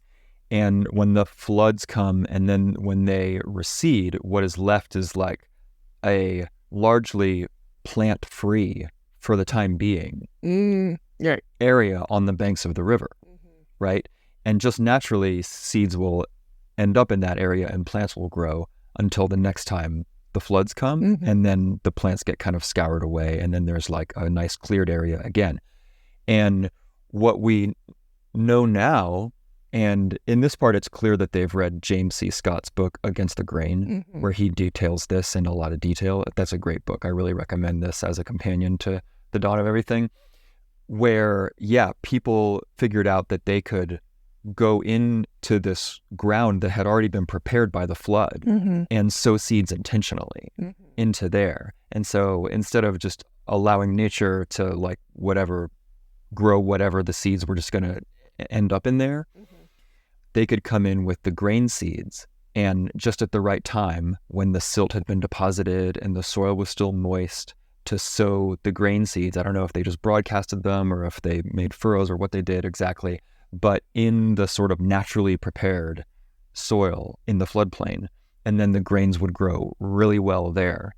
And it was a form of cultivation that actually didn't require the clearing of land. Because the water does it for you. Because the water does it for you and just leaves behind a very nice place to grow things. Yeah, and in case people don't know, I want to emphasize that floodplains tend to be extremely fertile compared to other places. The silt that you mentioned getting dropped off, silt is necessarily full of minerals, and you'll even see it's often shiny, even, depending on what kind of silt you're looking at. But when silt gets dumped over an area, also any of the nutrients that are just in the water that get left behind, like all of the living parts of the water, that all goes to make a sort of natural fertilizer and mineral supplement for the area. So this is why this is prime cultivation space. For sure. Yeah. River valleys are like some of the most fertile soil on Earth. Yeah. And if you have regular, predictable flooding, then you get to have a cycle of growth. Yeah. So to imagine flood retreat being here at the origin is like, it's beautiful. I think it's actually very beautiful to think about how, people were innovating in this way as they were incorporating more grains into their diet, but they weren't, going out and like hacking down a bunch and plowing it up and just turning over the soil and doing all this stuff. They were really taking advantage of a natural cycle that existed and seeing how plants, would grow there anyway. Could we insert ourselves into that cycle and really try and make there be more of these certain plants growing in here that we desire for straw and for grain? Right. And then, doing the breeding, like saving the best seeds from the plants that have the best characteristics and doing all of that type of thing. Well, another important thing to remember about flooding is that rivers change shape and course, and so it's actually nearly impossible to like fence off a little area and even next to the river, and have it be the same shape every year. Right. And so this idea that we get from Rousseau, but just from like the way that the culture that we live in has kind of poisoned our brains about what's possible, is to think that like autumn, obviously, if you're growing stuff, you're going to put a fence around it and it's going to be yours. That flood retreat farming actually sort of prevents that from happening. And in fact, creates circumstances in which like collective management is the way to go. Yeah, that's true. That's really interesting. Yeah, before we move on, I also just wanted to say that, it's not like flood retreat farming like permanently prevents accumulation of power or consolidation or state emergence. Sure. But just to say that these few thousand years of flood retreat did not come alongside one-to-one with private property or with power dynamics built in, which is the part of the assumptions or like whatever common held ideas around the birth of agriculture have usually, is that it comes with property and hierarchy automatically. Yeah. And here we see that it just doesn't at all. Right. And so what we're getting is this picture, And again, so we talked about Çatalhöyük for a minute because it turned out that they did do some flood retreat agriculture Right. there. But really the focus of this part is the Levantine corridor, the Neolithic settlements in the lowland Fertile Crescent. And we have this picture of people who have begun living in villages, but continue to hunt and forage, and who are experimenting with incorporating these new ways of bringing food into their lives, and these new kind of cuisines and new like ways of eating food. Right. You know, this is the origin of bread. Right. And porridge and all of these other things that are grain-based is here. The picture is of people who, just to focus on grains for a little bit, even though that's not the only plants we're talking about here, who had all of these wild grasses at their disposal, einkorn, emmer wheat, you know, you hear about these ancient grains, and saw that one could fashion building materials, durable roofs of their huts with these, that you could get a pretty dense and nutritious food source. Oh, yeah. And especially when the whole village was involved in, you know, all of the labor that goes into working the grain. This became like an aspect of like ritual and just the cycle of the year and the communal life of the people, like the bringing in, the threshing, the winnowing of the grain, the grinding. And we need to imagine this cultivation as being like, yeah, like maybe involving flood retreat for grains, but also as being a very like non-linear, non-monocultured, very like polycultural type of cultivation as well. Because flood retreat's one thing, there's like an already cleared spot where people are sowing the seeds of the grain. But there's this one part in the book that I really liked, and I'm just going to read it out loud. It says, what if we shifted the emphasis away from agriculture and domestication to, say, botany or even gardening? At once we find ourselves closer to the realities of Neolithic ecology, which seems little concerned with taming wild nature or squeezing as many calories as possible from a handful of seed grasses. What it really seems to have been about is creating garden plots, artificial, often temporary habitats in which the ecological scales were tipped in favor of preferred species. Those species included plants that modern botanists separate out into competing classes of weeds, drugs, herbs, and food crops, but which the Neolithic botanists, schooled by hands-on experience, not textbooks, preferred to grow side by side. You know, so even outside of the flood retreat context, you get this context where the evidence shows, it kind of reminds me of some of the wild tending conversations that we've had, but now there's more cultivation that's being included. Right. Where just what's happening with the plant life and the plant communities around you already is just being intervened in to various degrees by the people who are living there. And certain plants are being favored and certain plants are maybe being selected out for breeding, you know, to become really valued fiber or food or medicine plants. And through the actions of the people who are living there are just becoming more prominent in the environment. And when there's cultivation existing, you might find these polycultural instead of monocultural, these like polycultural garden plots, you know, where multi-use plants are sharing their lives, you know, in near proximity to these human settlements. Right. Yeah. And I think that for one thing I want to point out, because we're always pointing to the lack of ecological context in this book, here we get to have some. Oh, yeah. Here we get to have a little ecological context. This is wonderful. Yeah. And we can say that, like, also this seems like a very much more of a reasonable, to me, explanation for the beginning of cultivation and less of a wheat as like demon trickster controller of us. Yeah. Or also humans as dominating environment. Right. Either story, you know. Yeah. Right. This one makes more sense. This looks more to be a sort of co-creation between humans and plants, where we are changing plants and how they grow and who they grow with, and they are changing us and leaving a big impact, and we are changing each other. And that is much more likely to be the story of cultivation. Yeah. Yeah, right. And there's a co-creation, there's a relationship here, which has like some tendril of connection to the Harari, like maybe wheat had its own motives or something, right? But But he's painting it to be like, kind of demonic or something in a way, where the wheat's like, oh, cool, they're making thatch of me now, but, soon I'm going to have them eating me too, and then they'll be mine or whatever. But just in all of this experimentation, there's relationship that's being built, and that's going both ways. Right. And really, like I've said this before, but when we have this picture, it really just makes sense. Right. I mean, who doesn't, upon being shown this picture that the Davids have painted from the research that they've gathered and stuff, who doesn't think like, yeah, like that just makes sense, right? Mm-hmm. That makes sense that that's kind of how that would go, that it's not just, an overnight switch. And for the Davids, this means that there's like really no such thing as an agricultural revolution, that we shouldn't even talk about that anymore. This like before and after type of thing. Some of the critics of the book have kind of pointed out that a transition can take a very long time and still be a very meaningful and important transition in history. Right.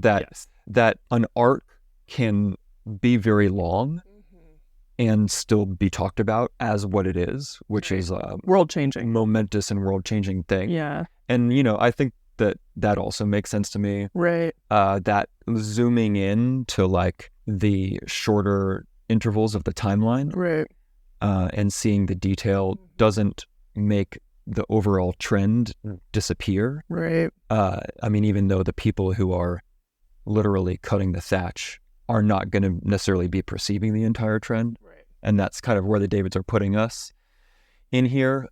But it also seems to suggest something to me, which is that if we're looking for the change that changed everything, if we're looking for the change that made a lasting mark that we're still impacted by in human history, it's not here. It's not here at the very beginning of planting seeds or sowing seeds at all. Because I think the book is convincing, the next chapter we'll talk about this too, that you can have cultivation without having hierarchy and all those things, without having giant temples ruled over by a priest class and, all armies and tribute and all armies and granaries and all of this stuff. You can have cultivation without that. And cultivation is the precondition for that. Right. It's likely that you can't have big states like that without having ever planted a seed. But the question is, and we'll get into this and then when we talk about the next chapter, even though I do agree that it's convincing, and what you're getting at here is definitely worth thinking about. Cultivation does not mean hierarchy. The fact that it's a precondition, the fact that there's people experimenting and with different social organizations all over the world, doesn't mean that it's inevitable somewhere.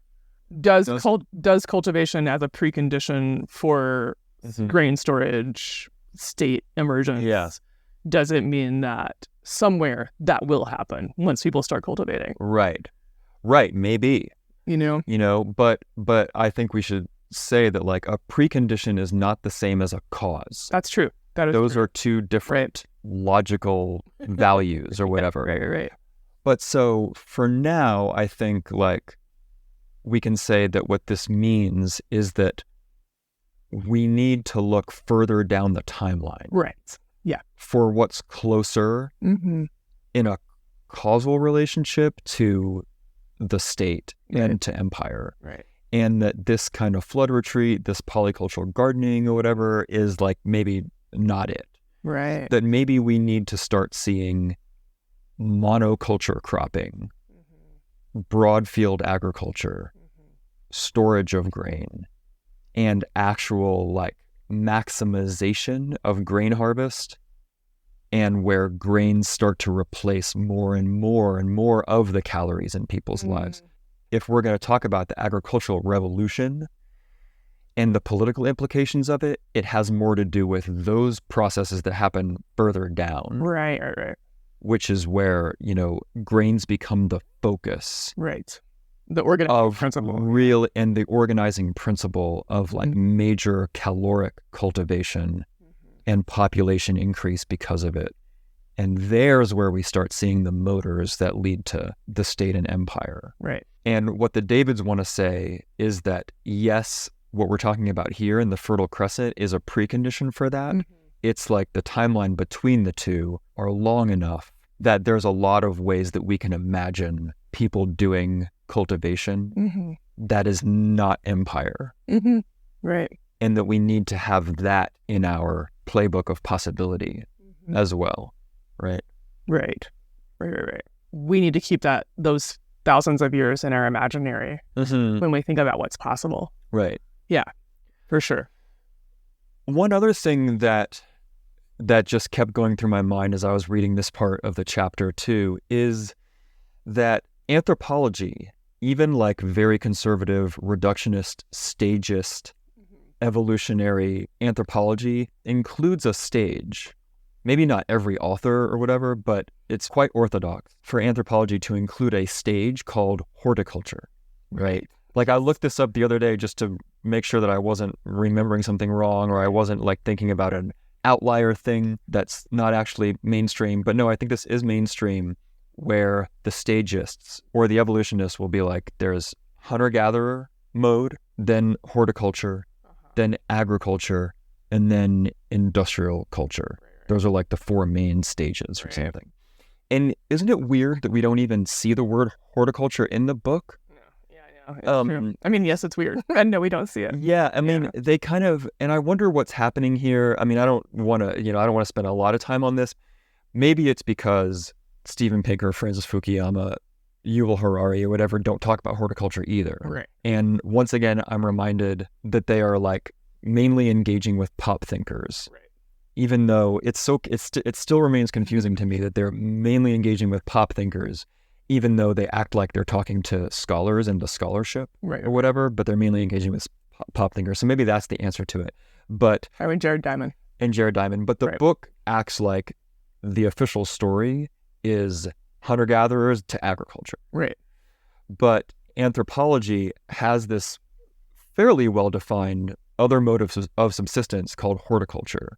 And horticulture, there's like a lot of different things that can go in that bucket. Right. But what they're talking about here in this chapter goes in that bucket. Right. Also included in horticulture would be like all the different methods of swidden and slash and burn cultivation, like the famous food forests of the Amazon River Basin. Right.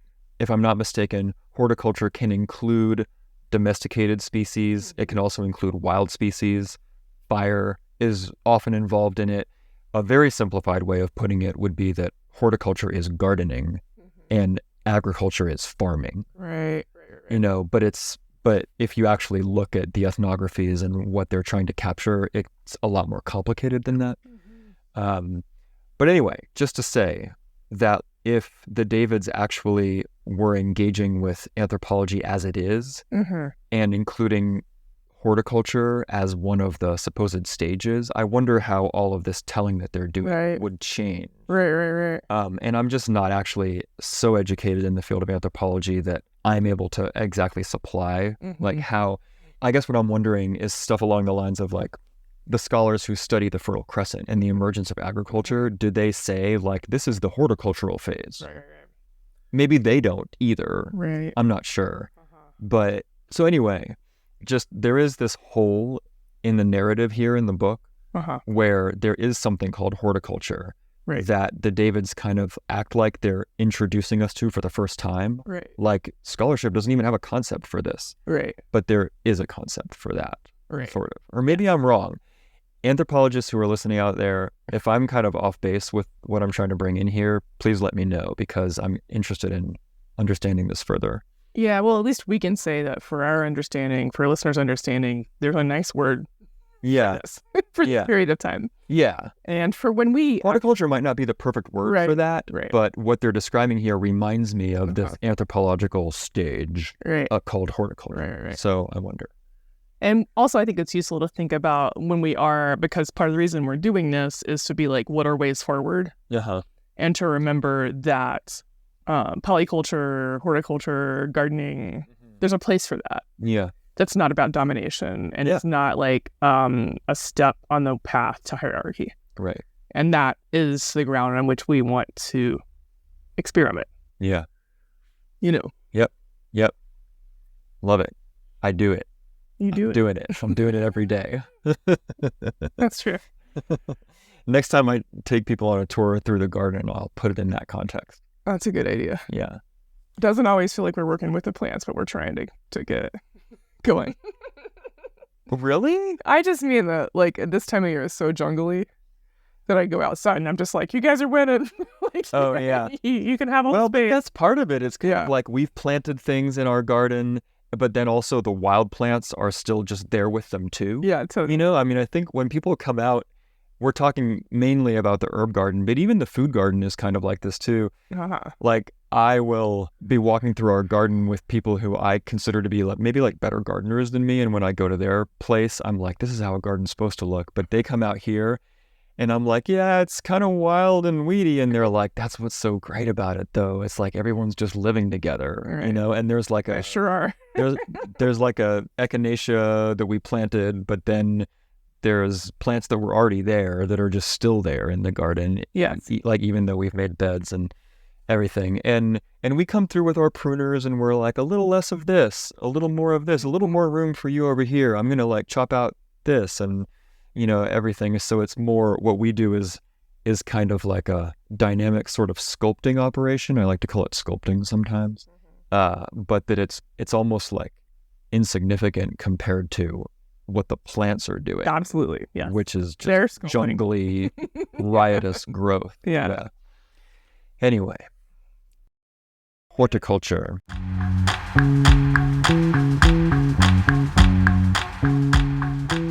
All right, to go back to the idea of how during this 3,000 years or so, a lot of different experimentation and was happening, and how they refer to it as more of a media revolution almost than an agricultural revolution, because the straw was such an important part. What we see coming out of that, An important medium. yeah, right. Yeah, like a medium of creation, a medium of Right. expression. Yeah. They bring up a really interesting and important point, which is that while they don't like to make universals or say that any groups of people there's always something that every group of people does, you know, that's not, except being creative and curious. They like that. Yeah. But they do say that there is something culturally that is close to a universal as we have with the way that humans tend to organize. And it's that plant working with plants in, you know, fiber arts, but also cooking, plant medicine, all of these things. Yeah. That whole cluster of activities, which incorporates a lot, tends to be the realm of women. And even if women aren't doing it, it still tends to be gendered female as an activity. Mm-hmm. All of those activities. Right. And so the Davids point out that though there has been a fair amount of treatment of this time period and how much experimentation was happening and how Levi-Strauss calls this the development of all these technologies and skills to science of the concrete, which I really love that. I love like the hands-on science aspect of all this. What they point to is the fact that no one ever talks about the fact that these experimenters, these scientists, these artisans are probably women. We're likely to be women, or at least majority. Majority women, because that is who does that kind of work and works with plants. And so when we picture this very interesting time where people were innovating and developing new skills and arts and crafts and making nets. Yeah. So some of this will apply in all kinds of life. So like nets for fishing, nets for capturing other animals, right. You know, clothing, ritual fabric, cordage for doing all kinds of things. Yeah, making baskets, all of this. Textiles, all of these things. Weaving. Were probably most likely developed by women. And yet they are not really the center of the story when this time of innovation and creation is talked about usually. Yeah. Unless it's like in that sort of indirect Garden of Eden. Oh, right. Eve is the center way of doing it. But what the Davids are trying to do here is that they're trying to make us see, you know, or get us to focus on like, this was awesome. Like there was actually a lot of what they call scientific achievement. Right. Basically, that involved like, you know, weaving and basketry and textiles is mathematical and geometrical, just to take one little sliver of all of this stuff. the section of this book is called Woman as Scientist. And what they're pointing out is in like the myths that we tell that are teleological that associate this time with like the beginning of the bad stuff, it totally sweeps under the rug that there were just a lot of really concrete innovations that we still have with us today that are not bad, like baskets that were being invented by women at this time. Yeah. And all of this like correlation with the plants and stuff is a part of that as well. Yeah. Yeah, and they bring back in the female figurines here, which I think is really cool and interesting, you know, because, you know, whether or not Gimbutas exaggerated or overly emphasized the female figurines, the fact is in a lot of these areas, there were a lot of female figurines found. Yeah. And people have made a lot of claims about what those are. Some of them, you know, whether they're goddesses or toys. You know, some of Gimbutas's critics who are like of the most sexist nature tend to think of them as like pornographic tools for men because they're still projecting male dominance into the past. Pornographic tools. Yes.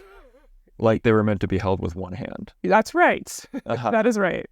Because they're assuming patriarchy is the norm and male dominance is the norm, but they're not making weird suppositions. Gimbutas is, apparently. Anyway, I'm digressing again on my rage with that particular situation. Anyway, a lot of different stories have been projected onto these female figurines, but what has come to be kind of agreed upon at this point is that they're probably not so much fertility symbols as much as they might show age. Like they might be elder women or at least middle-aged women because they have large sagging breasts, they have big buttocks.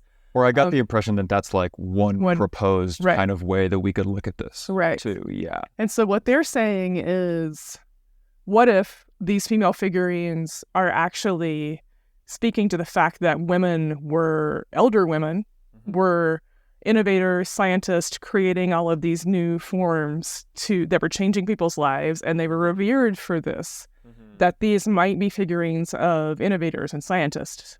You know, that at least are showing, or that it reflects reflects the like status of women as being central to this new way of life that people were living. Right. You know, maybe I don't think that they're literally trying to say that like the figurine would be like a monument to a particular woman scientist or even like, you know, science Barbie or something like that. But in this part of the chapter, at least, they're saying maybe these female figurines seem prominent because women were obviously prominent in these new innovations in life. Right. And they say that they could be possibly like matriarchs or important elders. Yeah. You know, if they are representational of a specific people, if they are, you know. So there is that, you know, and I think that like this is, for one thing, just the reclamation of women's role in this part of history, of our human history, is really cool and interesting. And I think that I want to say I appreciate this part of the book and this work, their contribution here. I will join you in that. And I also appreciate it. And, you know, it speaks to how we could also think that some of Gimbutas's work might be reflecting a similar reality. You know, that like while she might have seen goddesses everywhere, she's at least was seeing that there was more representation, that there was a prominence of women. Yeah. You know? Right. And the female figurines can speak to that, whether or not, while, you know, it's hard to say what mythically is happening. Yeah. You know? Yeah. Yeah. And I think we can say, you know, the Davids are definitely, they're suggesting this as a possibility. There's not exactly evidence for it. But there's no less evidence for this than there is for that they were goddesses. Right. Like, right. They're just like, maybe we should consider this, you know, that maybe there's a more material, there could be a more material explanation story here, which is that the material new arts and crafts that had to do, I mean, including, you know, building your freaking house, that had to do with these plants being used in new ways was reflected in art because, you know, it would be like the elder women in the village who would be teaching everybody how to do this stuff. I know this is a total digression, but I will just say that like I keep thinking about how in classical Greek Hellenistic astrology, Venus is associated with the green kingdom, all of the plants, and with women. Yeah. And so even that, which had become like fairly stylized as a system at that point, Yeah. we still see this like plant-woman connection, Oh, yeah. Yeah. Oh, that's cool. One thing that I thought was neat in here too is like we've been talking about plants, but also clay. Oh, yeah. Right. Yeah. And obviously people had been doing stuff with clay before this. It had to have been. But clay emerges in this cultural context as this almost kind of magical substance, Right. where clay, it's part of the media revolution. It's kind of like straw and clay are major aspects of it. Figurines molded out of clay. We're going to talk about these skull portraits that involved clay, building your house partially out of clay, making a durable thing, partially out of clay, and how it's from this cultural context, for one, that we get stories of like creation stories where like humans are like originally like molded out of clay, where clay is this magical substance that can be imbued with life, as part of it. So anyway, I just wanted to bring in the clay part because I feel like that resonates too. Yeah. One thing, so before we leave this topic, I do want to talk about one thing that was just returning in the back of my mind as I was reading all of this, and that's just that we see a lot of representations of women in Neolithic art, specifically the figurines. We also have a lot of examples of figurines of women in the Paleolithic. Right. In fact, these are quite famous. They're called Venus figurines, which is a little bit of a problematic term anthropologically, just because Venus comes much later as a character. But the Venus of Willendorf, or the Venus of this place, the Venus of you can actually, there's a Wikipedia page, my favorite website, on the Venus figurines, and there's a table that's like a list of all these ones that have been found going back into the beyond 100,000 years ago. But there's quite a bit in the Ice Age period that's around the same period as was covered in Unfreezing the Ice Age chapter. In fact, there's a Venus of Done Vestinice, which is one of the sites that was talked about in chapter 2, I believe it was, or 3. And these are Paleolithic representations of women that are like artistically pretty similar to the Neolithic ones. They are. That we're seeing. Yes. And as far as I know, there's more of these than there are any kind of Paleolithic representations of males. Yes. Right. Well, yeah, the cave art. The figurines anyway. Let's just talk about the world of figurines, because in the pictorial art, things, even in the Neolithic, the pictorial art is very different. Like, I remember at Çatalhöyük, the paintings on the walls were of men hunting animals. Right. But that seems to be really common. But then the figurines were of women. Right. Yeah. So, I mean, through history, and like in the cave paintings, it's a lot of men, or it'll be stick figures a lot of times, but it's like hunting scenes, hunting animals. Now I'm going back to 40,000 years ago, the cave paintings. But then the figurines are more often of women. Right. So what's going on there, we could speculate about that.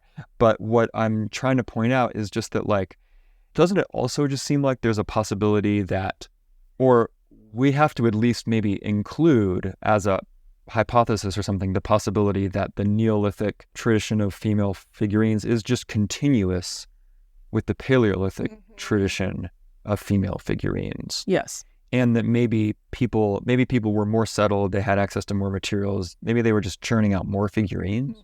And so there's like the quantity of them is more, but the theme of like wanting to represent the female form is not new to the Neolithic. Right. I think Gimbutas definitely saw it in continuity with pre-existing Paleolithic figurines, and then also later coming like Minoan figurines and Celtic figurines. Like, she saw there being definitely like a continuity in time. Yeah, so it sounds like Gimbutas did consider the Neolithic tradition to be continuous with the Paleolithic one. Yes. She wasn't saying something specific about agriculture heightening the status of women. Right. I don't think so either. Although maybe, I mean, there is something there about like agricultural people being really concerned with fertility, because they rely on the fertility of the land in like a new way. that Right. hunter-gatherers maybe Right. don't. And then so maybe like That's true. fertility rights and all this stuff, and then women being like the fertile sex or something. That all gets maybe conflated in a That's certain true. way. And it seems to me like that would be something that she might think about or whatever, Probably, yes. but I haven't read her books. I'm not sure. Yeah.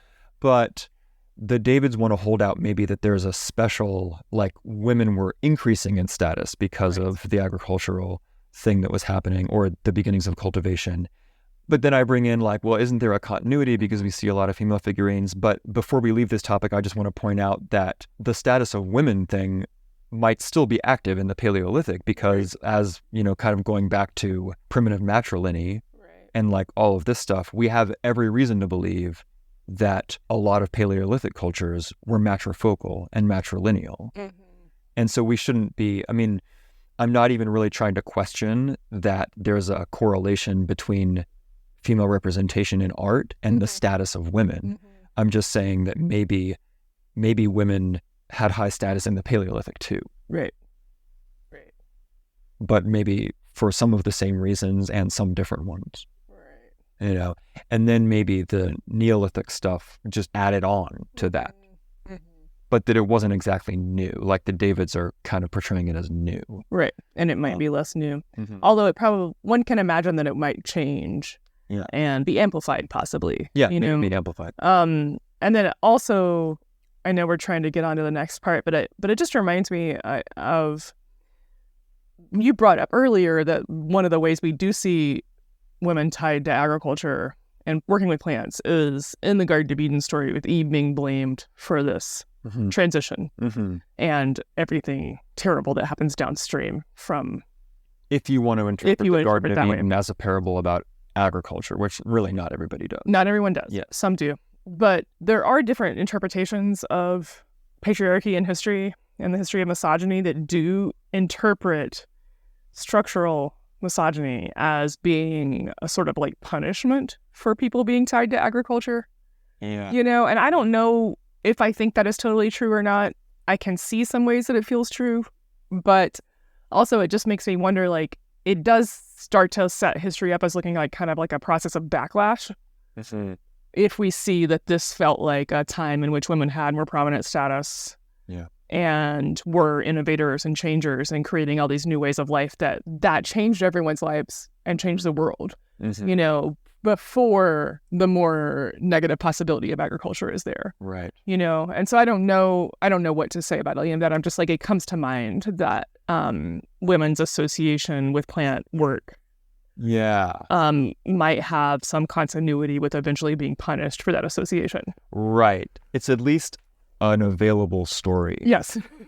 It might be a little too neat. Yeah, it's tidy. It's tidy. But it's true though that we can't imagine that. It could even be something that is completely compatible with the David story. Right. Where at first people are like, "Oh my God, y'all are so amazing. You've reshaped our world around, and we have more food security and we have, all these cool houses, these ways of living or whatever." But then like to the extent that agriculture then becomes the basis for empire and life sucking more for all but the higher stratum of those empires, then people might, turn to those same innovators and be like, now look what you did or something like that. This is kind of the story, how that would go. But I wonder. But the misogyny that goes along often with broad field agriculture is real, so I don't know, just interesting to think about. Wow. Yeah.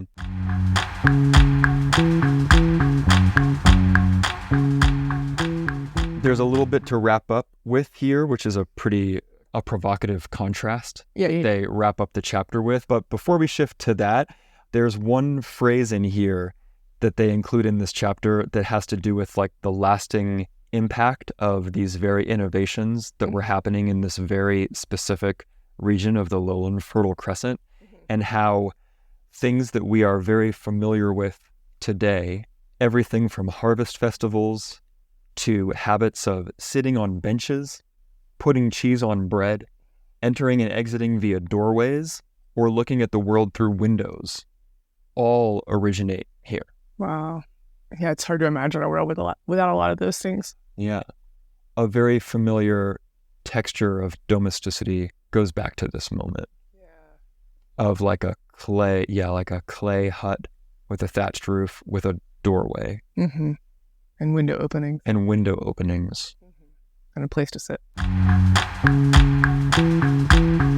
The last thing that happens in the chapter, the last thing that they leave us with is another proposal for an example of schismogenesis. Mm-hmm.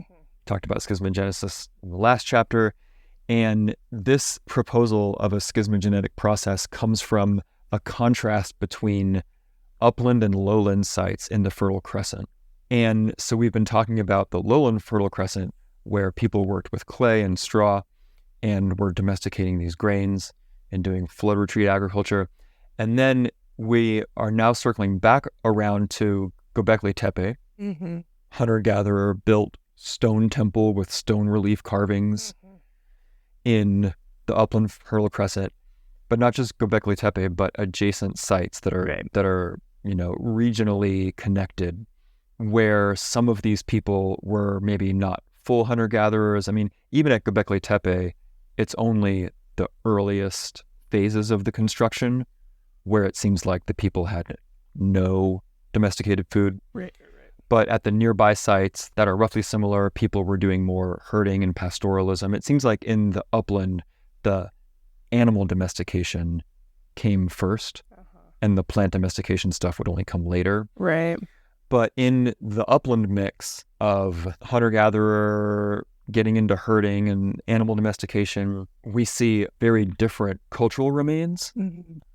In the archaeological record, Göbekli Tepe is the most famous and very striking example where not only are these monuments in stone instead of like clay and straw, although it should be said that this was a temple where in the context of the lowland, they're mainly talking about people's dwellings, right?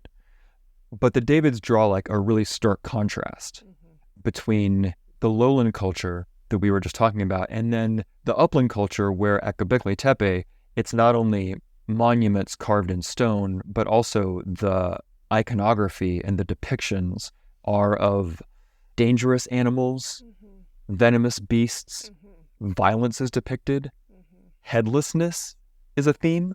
Yeah. Which, there's a lot of different ways that you can read the headlessness, but potentially decapitation as a theme. There's like some vultures too, right? There's vultures. Like, vultures are there. So like there's a vulture like carrying off a guy's head. Yeah, carrion eating birds are there. And the body that's left without a head is like seems like it has an erection. Yeah. Like it's the headless one. Yeah. Yeah. And then at nearby sites, you actually find like huge troves of skulls that were detached from bodies that still had the flesh on them. Right. Like you can tell that the heads were removed when the body still had flesh. Right. Like the body might not have been alive. It could have been removed from a dead body, but it wasn't just removed from a skeleton. Yes. It was removed from a fairly recently dead body at least. Right. Or an alive body, right? But lots of skulls. And there's sacrificial sites all around where you can tell a person was sacrificed. And there's like sacrificial things. And so, they play pretty fast and loose with the data that they're drawing from. Yeah. But in a kind of very quick, broad stroke, they paint a picture in as much as we can extrapolate from these archaeological sites that the culture that is being reflected is one that was violent. Right. Maybe not warlike, but at least, I don't know, ritual sacrifice, like maybe sacrificing the enemies or something like this, but concerned with like predation, concerned with hunting, which is, very common, but like concerned with hunting, but also concerned with predation and maybe like concerned with decapitating humans and really seeming to express what they consider to be signs of like male virility kind of iconography. Yeah, there's a lot of priapism in the iconography, for sure. Yeah, they do point out that a person who's decapitated will sometimes get an erection because of trauma to the spinal cord, which is not really like about virility, but... Well, and also a lot of the animals are sexed male. They're animals with penises. That's right. Yeah, there's so, that like, too. That's going on. Like, there's a lot of like male iconography, and definitely an extreme preoccupation with predators and carrion birds. Yeah. You know, so Right. So a really different vibe. Yes. A really different vibe. And there's a lot going on here with this depiction. I mean, for one thing, I think it's a little bit just brilliant in the book to take a famous and kind of revered site like the Göbekli Tepe. You know, when this came onto a lot of our radars, we were like, oh my God, that's so cool. Right. Hunter-gatherers that made this stone temple defying all of this like anthropological received wisdom. Right. And we don't even get really signs of hierarchy or anything necessarily, maybe. Like, this was cool. These people were cool.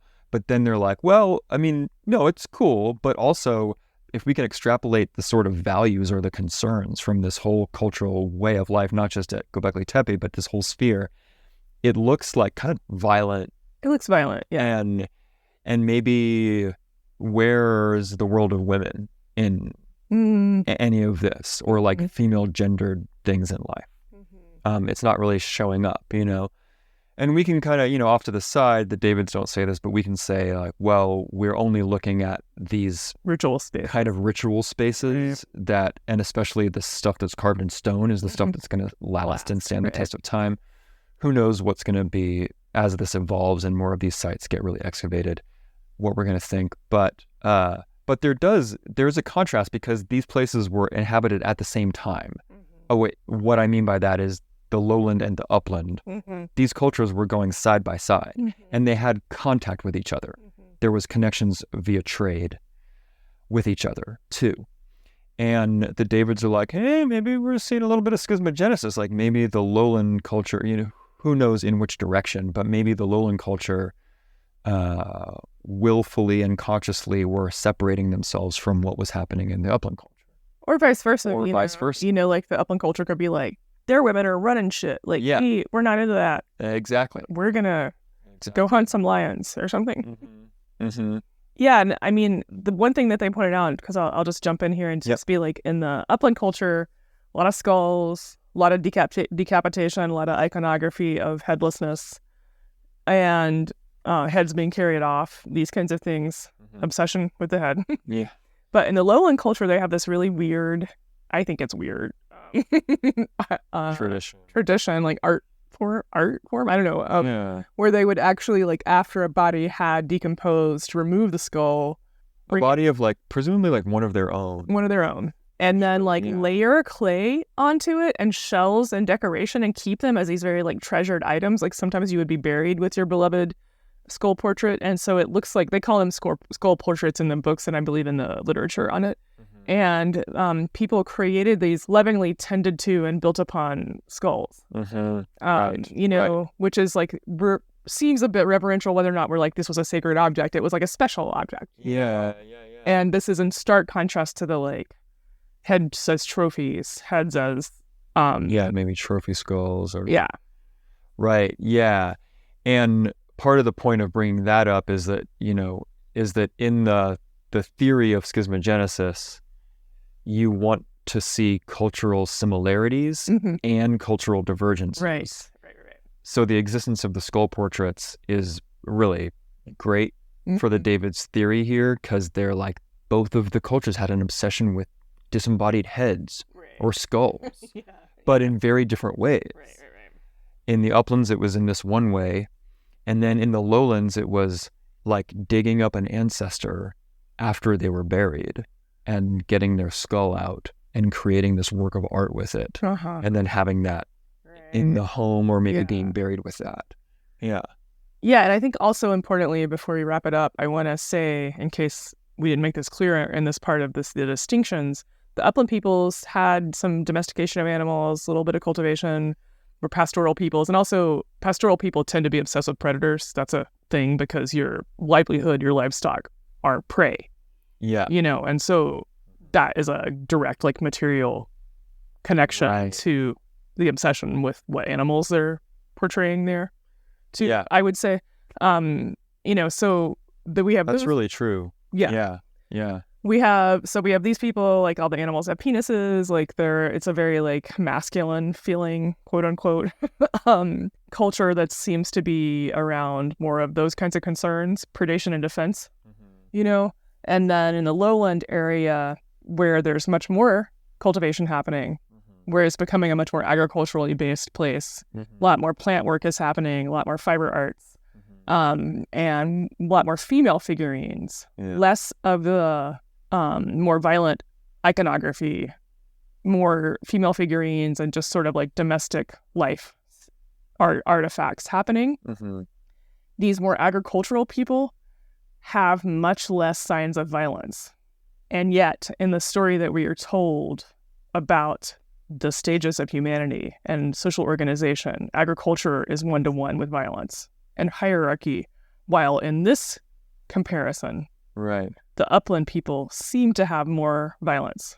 Yeah. And the Davids say hierarchy too. Yes. Although they don't take a lot of time, or they don't really take any time substantiating that. But I'm still confused about that part. But it all, to them, it at least smells like hierarchy or something. That's the best I can do with that. Yeah, I mean, there's monumental architecture, which I thought we had not made a case for that being one-to-one with hierarchy, but they kind of bring it up like it is sometimes. Yeah. But yeah, so I stopped short of saying hierarchy too, but they do say that. They do, yeah. But anyway, it's worth for us knowing, like, here is a very good example of more agriculturally based peoples who do not seem to have that, even though they are close to people who are having that and work with them and trade with them, that do have more violence and seem to have more hierarchy, possibly. Right.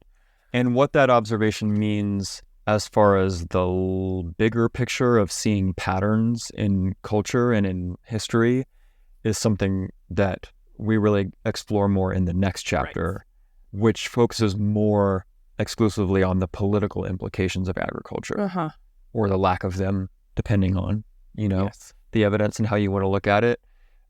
Because saying that the earliest agricultural people seem to have relatively peaceful lives is not to say that agriculture has no relationship to violence or war. Right. But that's something that we're going to have to talk about next time. Right. Yeah. Yeah. All right. So that's going to be it, wrapping up this chapter. I want to acknowledge again that we are halfway through the book in chapters. It's going to be a few weeks probably till another episode comes out. It might be a little bit longer break again. We both have some stuff going on in the next few weeks. And also, I wanted to say that we're going to go off book for the next episode, and that I'm going to be pursuing a little hobby interest of mine, which is the thread of liberatory readings of the Garden of Eden that have been around almost since as long as the Garden of Eden story has been around. I love that you're doing this. So liberatory readings of the Garden of Eden myth. Yes, and we will see whether we find anything generative to think with there. Yeah, do we have to accept the moral conclusion of the Garden of Eden story? And what else is in there? That it's a story of failure and a curse, basically. Right. Do we have to accept that? Are there other readings of the Garden of Eden? Yeah. Awesome. All right. Until next time. Yeah. And we'll be back for Chapter 7, The Ecology of Freedom.